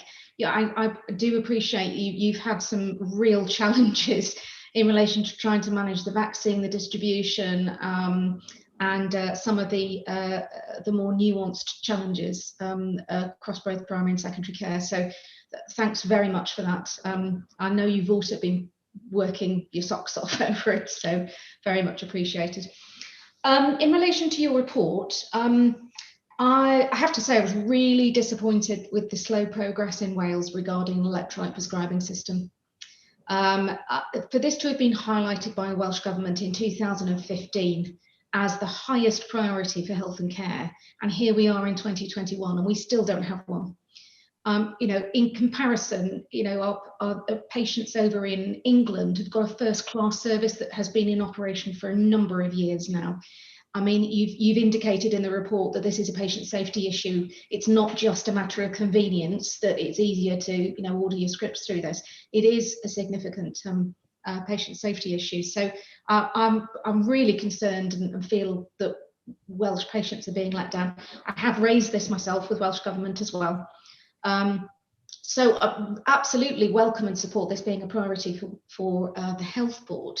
But I just wondered if you could just briefly explain what the proposal is for the Health Board, how it would work. Are we talking about a primary and secondary care system here, or so if you could help, thank you. Will do. Thank you, Lucy. So I guess where we are at the moment is that we did present a business case to Welsh Government, which their advice was to separate electronic prescribing and medicines administration away from the replacement of the hospital pharmacy system. So we're doing in a two-step approach. I mentioned in the report and earlier in my introduction that the pharmacy system therefore is being replaced now in the spring with the support of NWIS, and that will be across 5 sites across North Wales. Now by summer, that will be complete, that implementation. That is switching off a very archaic legacy system, stock management system that we've had in pharmacy and secondary care for decades, with a modern system. And that is imperative because you need a robust modern pharmacy system in order to communicate and plug into an electronic prescribing system. So if we'd done the former, the EPMA would not have actually been able to communicate with what was our legacy system. We had to replace that first. So in the architecture, we're doing that currently. And then I share your same frustration and anxiety in your leadership around this, Lucy. So I was really, really encouraged by Cardiff and Vale, where they reported back at our chief pharmacist meeting last week, where they've now been clearly very ambitious around this EPMA agenda. They have liaised with Welsh Government, and it's now been agreed that Cardiff and Vale can now progress a single procurement of EPMA that allows local implementation. So single procurement for Wales that plays for club, region and country, with local implementation, which I'm sure our health board will welcome. The next step is that they've now progressed to a procurement notice to invite expressions of interest from the many companies that are out there now in the current market to try and understand what the level of cost is involved and scale. That is now being finalized, and the next step is that that paper will then go to the medical directors board nationally for them to gain their support and sponsorship. We're taking that forward. So we are very much, the chief executive of Cardiff and Vale called this in rugby terms a rolling maul, which basically is about pushing the ball forward, but actually other players come in behind to support. And I suspect Betsy and Cardiff and Vale will be moving very much in parallel, Lucy, on this issue. Thank you. Thanks for that, Diolch yn fawr. Okay, Joe wants to comment, and then I'll come to John and Cheryl. Thank you, Chair. Bowen and Louise, thank you for your time today and in your preparation of the report. And to echo Lucy's thanks to you and the entire team with regard to the vaccination programme and COVID-19 preparedness. I was privileged to visit HMP Bowen last Friday morning, and I was so impressed with the pharmaceutical services that we provide within that setting, managing polypharmacy, delivering drugs safe and effectively in the houses, and management of the central pharmacy were just second to none, and the volume of scripts that are delivered securely and carefully was very impressive. The commitment to multidisciplinary working for a very complex client group was absolutely evident to see, and I wanted just to share those observations at our public meeting, and pleased to ask you to pass on my thanks to your colleagues working in the prison. Diolch yn fawr iawn. Will do. Thank you, Joe. Thank you. John. Thanks, Mark. I just wanted to follow up on Berwyn's response to Lucy's question in terms of the single procurement of electronic prescribing system. Can you give us assurance that you're involved in the specification of that? Because it's not, the past record of single procurements has missed requirements for ourselves in North Wales in the past, and I'm just wanting to make sure that we are covered in that and we don't end up with a difficulty down the line of having to implement something that doesn't meet the needs that you and your team have got? Diolch, John. Thank you. Yes, we are, is the answer. Cardiff and Vale and ourselves have been working very much together on this issue. I think the ambition and the desire in both our health boards is there, and with clearly an ambition now to take that forward on a collaborative basis, John. So I can assure you that we're doing that, very much supporting Cardiff as a lead, but actually we're very much alongside them in that procurement exercise. Okay, great. Thank you very much. Yeah, Cheryl.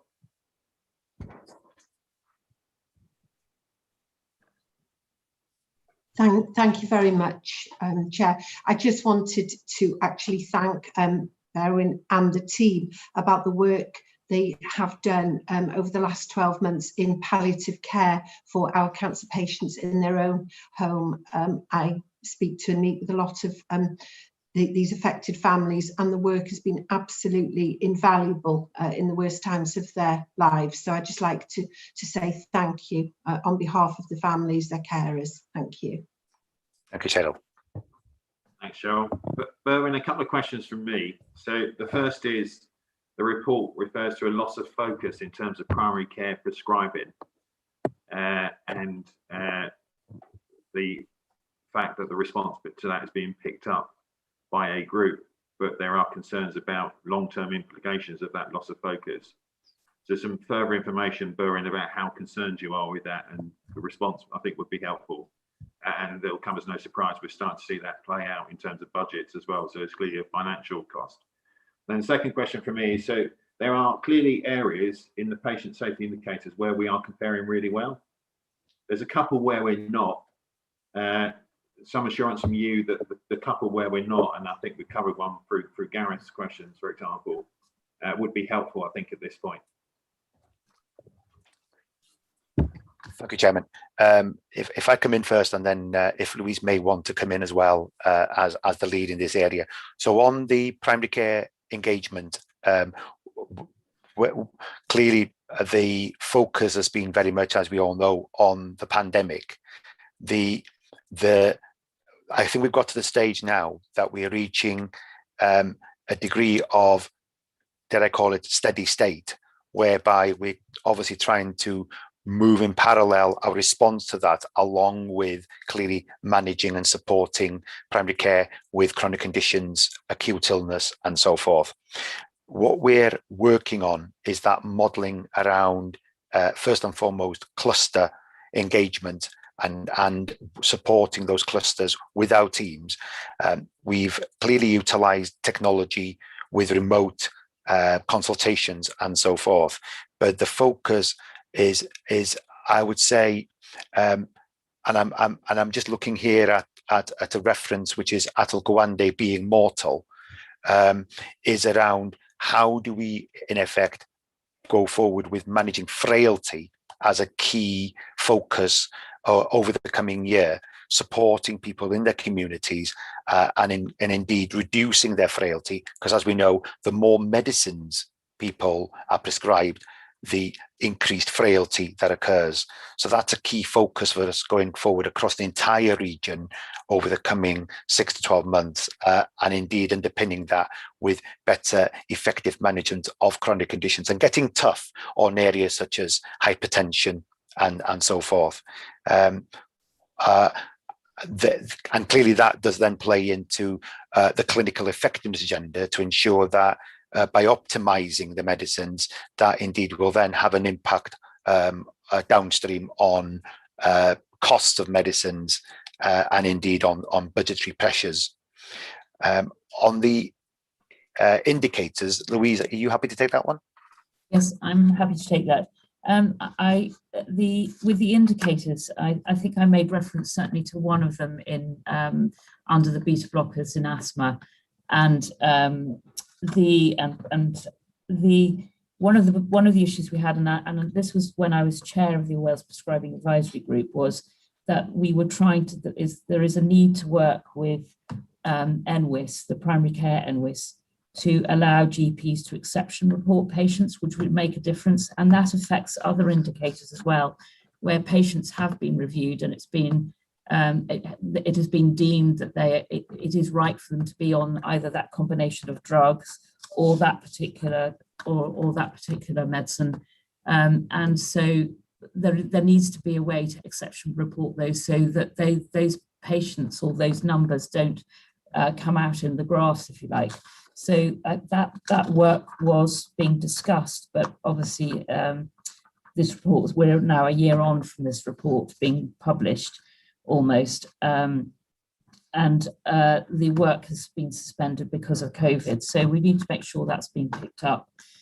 But in terms of, I've described what we're going to do with the antipsychotics, and again, with some of the other work, a lot of it will come out with the frailty work that Beren has just described. I hope that answers your question. Yes, thank you. Thanks both. So let me conclude by saying, of course, I echo what Joe and Lucy have said, but I think in particular, this report demonstrates the flexibility and the innovation you and your teams have displayed during this difficult period. And to see over the long term that home care has increased by 151% since 2013, I think is really commendable. And that, of course, plays really into the heart of some of our priorities as a board. So thank you for that. And on a personal level, Bowen, can I thank you for the interviews you carried out in Cwmbrai, because I think you come across really, really well as a advocate and a representative of the board, like so many of your colleagues in senior and frontline positions. And the fact that you've been able to represent us in Welsh has been really, really important. So thank you on a personal level for that as well. I'll stop there. We're asked to note 4 things in terms of this report. Our colleagues happy to do so? Yes. Yep. Okay, thank you. So thanks, Berwyn. Thanks, Louise. So I'm going to call a break now for board. I'm conscious of the fact we are running behind, but we need a break. So can I suggest we come back at 25 past, please? Thank you. Okay, thanks.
Okay, so let's resume the health board.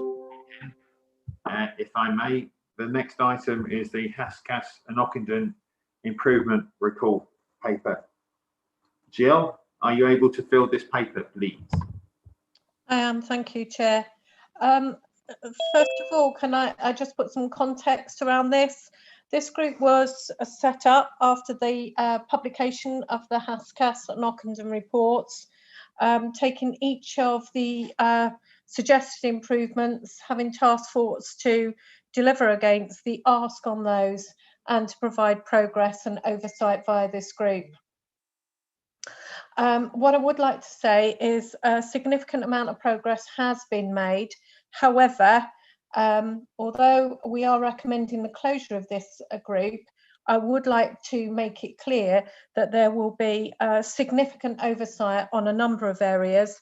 And as per Lucy's feedback from the Quality Safety Experience Committee, the suggestion is when this was discussed, the principle was discussed in the public part of QSE, that follow-up reports to ensure that the ones that are demonstrated as achieved are maintaining their assurance.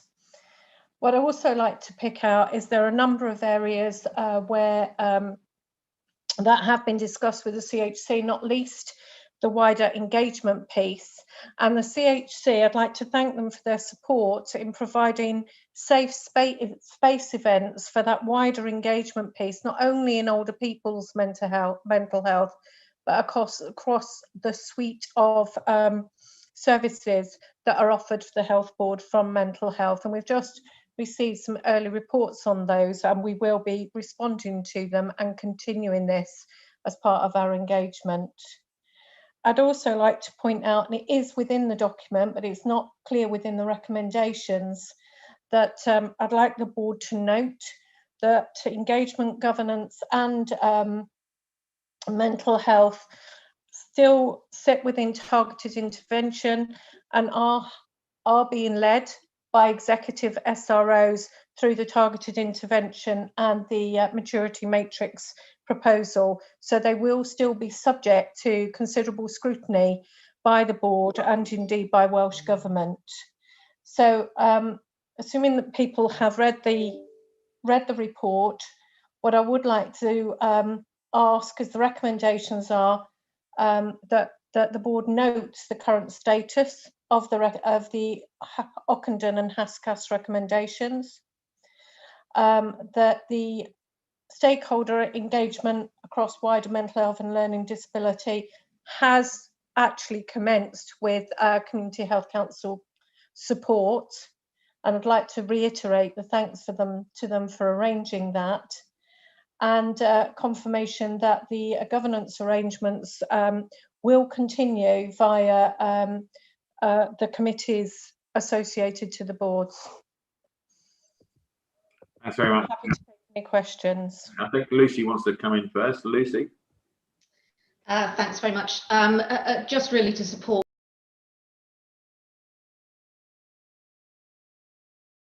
what Jill said there, the purpose of closing the improvement group is certainly not to move the focus away from the recommendations or any further actions that need to be taken.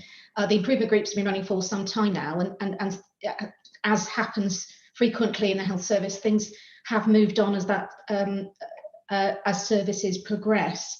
So the purpose as well of actually behind closing down the improvement group was very much moving it into mainstream work, rather than this being looked at as a separate group. As Jill said, it will still be subject to scrutiny and follow-up, and in fact internal audit will also be doing some independent assurance reviews of it to make sure that the actions have indeed been fully embedded. Thanks. Okay, I think too, as well as acknowledging the role of the CHC, Jill, we ought to very much acknowledge the role that others have played in the stakeholder group, patients, their families, and so on and so forth.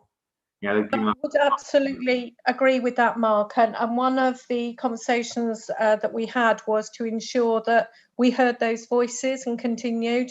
And can I not just say thank you for those people that have engaged in the stakeholder group. I'd like to go further than that, Mark, because they have actually contributed to the moving forward of our services and engaged way beyond the group itself. And that has been fantastic. I know it's work that the mental health team are looking to expand upon and to continue. So thank you, Mark. You're absolutely right. There was a plethora of individuals that gave up their time, and I would say under very difficult personal circumstances, because they were living a personal journey, which made it even more incredibly difficult. I also think that beholds us, if it will, to continue to listen to those voices and widen that experience. Yeah, thanks, Jill. And I think your point around the progress required around mental health is far from over, and that's why it's in the targeted intervention framework. It's a very important one. Thank you. So without further ado, Jill has highlighted the 3 points that we're asked to note. Are colleagues happy to note those 3 points? Yes. Yes. Yes. Yeah. Thank you. Thanks, Jill. So we will now move on to the socio-economic duty briefing. Sue, are you going to lead us into this? Yeah, I will do. Thanks, Mark. So I suppose, and again, conscious of colleagues' time, but I suppose one of the things I wanted to say is, whilst the specific purpose of this individual report is for the board to approve changes to the terms of reference, this is clearly something that is much greater than just changing documentation. I have to say, and I've been doing this quite a long time, and I think this duty, which is in my view much more than a legal duty, is both fundamental to the development of our plans and delivery of our responsibilities, but also timely as we move into the refresh of our strategy and our work to reset and align our people. We will really only meet our duty working with our partners, networks and populations, and I'm sure there will be many opportunities for the board to better build our understanding of the socio-economic impact and opportunities that we have to support members of our population who are more vulnerable and do require additional support or consideration. I think there'll be many more opportunities for that, and indeed the first opportunity that we'll have to broaden our knowledge as a board of directors, and then clearly cascade that through the organisation will be a session with colleagues on the 8th of April. So I would commend the report to you. I would support the recommendations and happy to take any questions. So I'm conscious of the fact I think Sally's joined us as well. So Sally, is there anything you wanted to add to Sue's introduction? Thank you very much. Really, just to support and recognise really the scope of the work. It is significant, and it's relevant to all functions of the health board. We have had a task and finish group, a multidisciplinary group working to prepare in relation to this, and grateful for the support of independent member and equality champion as part of that work. The other point I think important to emphasise is this is the beginning. This work will be ongoing. It's new and we're learning across the public sector. We've been very well supported by the Equality and Human Rights Commission and Welsh Government in terms of our understanding, and we've had the opportunity to work alongside the Socio-Economic Duty Implementation Manager from Welsh Government to influence the development of the guidance, and there's a suite of very, very helpful guidance that's been published. Thanks, Sally. Thanks, Sally, too. That's really helpful. I don't have any hands up. So, unless Lucy, unless your hand is up now, is it? No, sorry. Right, Joe, I think you've just raised your hand. I have, yes. Thank you, Chair. I had the pleasure of meeting with Sally and Kamala a week or so ago to discuss the socio-economic duty. And we talked about the importance of not only the documentation to support colleagues in challenging themselves in their thinking, but also to think about how we can really bring this duty alive. As a large employer in North Wales, we have a real opportunity to think about how we can raise aspiration and provide opportunities for all North Walians. And I'm very excited by the socio-economic duty, and want us to see it as a lively living opportunity to improve health and well-being as a consequence of enabling individuals to be aspirational for their jobs and careers. Thank you. Thanks, Jo. So as Sue has identified, we've got a workshop coming up. We'll return to this topic in some further detail. So in advance of that, we're asked to note this report, the approach being taken, and to approve the recommendation that the terms of reference of our board committees. Sorry, Mark, Jackie wants to come in. Oh, I can't see a raised hand. Sorry, that's not the, I'm not, well, okay, Jackie. Apologies, Mark, I can't find my hand raising function. I just wanted to say thank you to the team. They've worked exceptionally hard and have, and I don't think the document does them justice in the amount of work that they've done. So I think we ought to acknowledge that it's been a huge amount of work. There's a whole suite of documents on the intranet now that people can access and our staff can access. So just say thank you, Sally, to yourself and the team, if you would. Thank you. Yeah, so I'll come back again. So we're asked to note progress and approve the recommendation. Are you happy to do so? Yes. Yeah. Yes. Thank you. Yes. Thanks, Sally, for all the hard work, as Jackie has identified, and we look forward to seeing you, no doubt, at the workshop. Thank you. So we'll now move on to the Sport North Wales business case. Teresa. Diolch yn fawr, Cadeirydd. Dwi'n falch iawn o ddod Mark, Chair, just to... Chair. I'll be leaving the meeting now because I've declared an interest earlier on. Yes, I'm in the same club, Mark. I think Lynnos is going to put you in the waiting room. Okay. I thought that was being done. Right, you are. Okay, so we don't need to leave.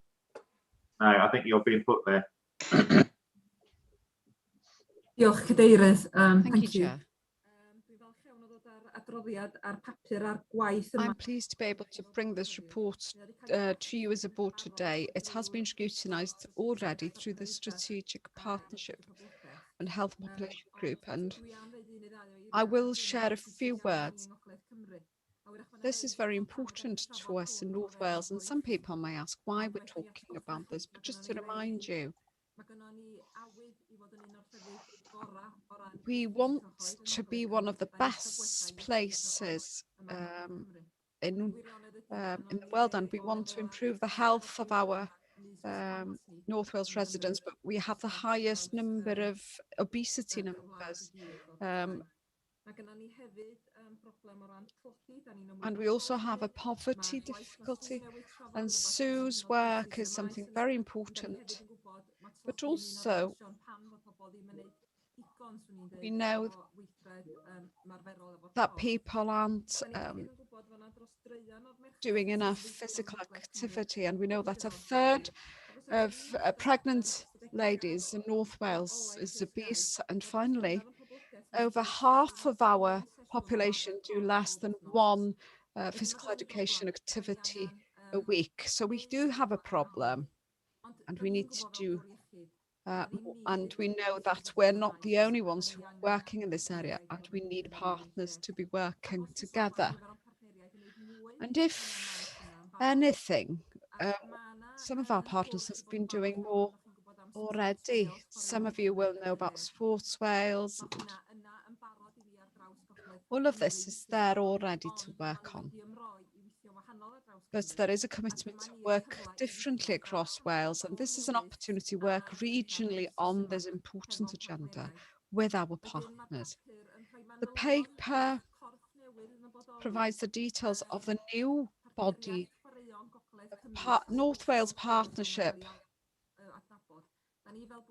We as a health board have been a part of the journey since 2019, have been in the first meeting and continue to be there, and we see this as something innovative, and there's an opportunity here to bring more funding to North Wales but also that we use this money to look at the needs of the population and to provide new opportunities for physical education that are appropriate and suitable. Not everyone wants to wear lycra, not everyone wants to be jogging around the block, but we need to do some simple stuff that are easy for our population. I won't go down to the detail, everything is there, but there is an opportunity today to support this work, and I ask you as a board, therefore, to approve the establishing of the partnership. You will see the name of the partners within the paperwork, and it is something that I see that we need to do across the North, and that we as a board, a health board, are a partner within this very important and innovative partnership, which is the first in Wales. And I'll see other regions leading or following our lead in due course. Happy to take any questions. Dr. Teresa, any questions? Nikki. Thank you, Chair. So I'm very pleased to see the regional approach to this initiative and the business case being brought forward to the board. It is a vitally important agenda from the perspective of prevention, rehabilitation, also quality of life. I note this is for decision rather than for discussion, but I do just have one question, Teresa, for you. In the cover sheet that was attached with the business case, it talks about the focus being on outcomes rather than throughputs. And one issue is that with local authorities and Sport Wales, the outputs tend to be, for example, footfall through leisure centres, that side of things, rather than the actual behavioural change aspects that are so important if we are going to deliver on the ambition of this business case. So I just wondered, in your meetings around this business case, is there an acknowledgement of the importance of the behavioural change component to this, and will it be considered as you move forward? Good question. I'll try and answer in English this time. Yes, I believe so. I think that there's a different commitment coming through this work, and that's partly the reason for having a regional partnership on this, so we can influence the agenda. And I believe that the aim from Sports Wales, from Sports North Wales going forward, is to have a new ambitious agenda, which is about nurturing and supporting physical activity in a different way. And part of that discussion has been about outcomes. So many people around the table will be aware of Sports Wales, and they've had a very sports, dare I say, focus in the past. And what we now need is more of a sports, get moving, get physically active approach. And that links to a number of outcomes across the region. Whether you sit from a health board perspective or local authority perspective, they are population health outcomes. I do feel that from day one, that was part of our incentive here in North Wales to work differently. And I look forward to working with partners. I believe that this will bring us new opportunities to work together differently as partners, and also to influence the agenda going forward. So hopefully, maybe there's a model here for other partnerships in the region with a governance board and the partnership board. That's fantastic, and I'm sure you will do this, but if a decision is made to approve the business case and it goes forward in Welsh Government, it's just to make sure that the progress continues to get surfaced, because often the physical activity and sport gender falls to the bottom of the list.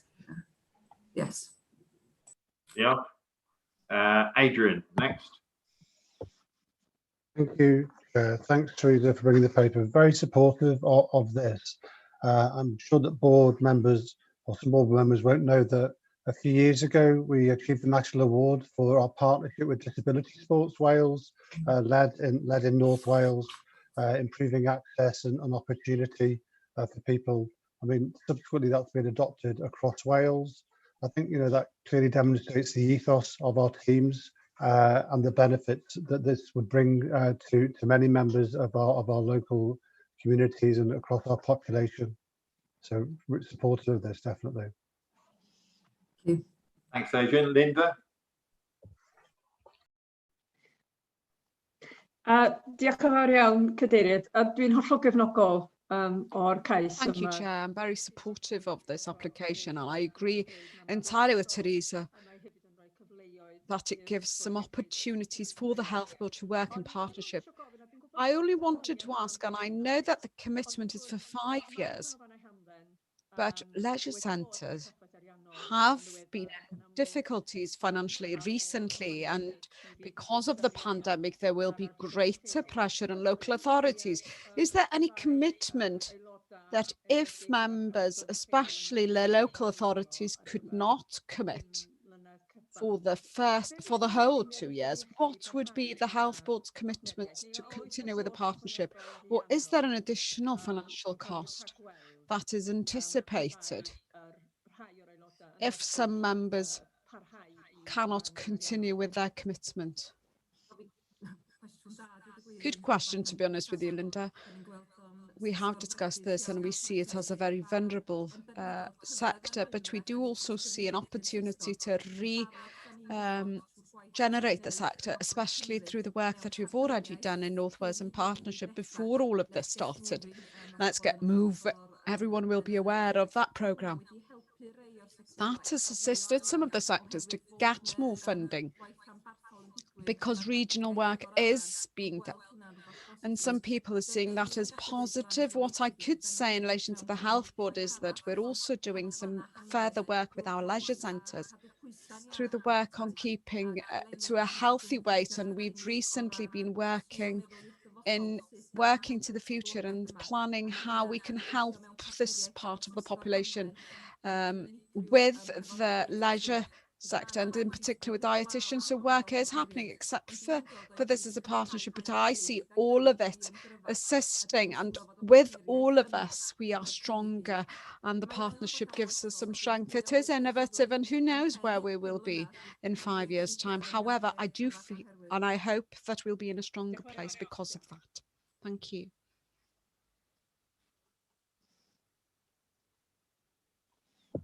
Okay, so that concludes the discussion and observations. So we're asked to note the report and support the recommendation. Are colleagues happy to do that? Yes, yes, absolutely. Yes. Yeah, seems a very good initiative to me, Teresa. So thank you very much for bringing that to the table. We now move on to information items, and the first is around the smoke-free regulations. This is for information, Teresa. I haven't had any pre-notification of questions, but I'll just check then whether there are any. Any observations, questions or concerns about this paper? No. Okay, so thanks for the paper. We'll note the actions described in it, Teresa, and we look forward to hearing the progress moving forward. The next item is summary of private board business to be reported in public.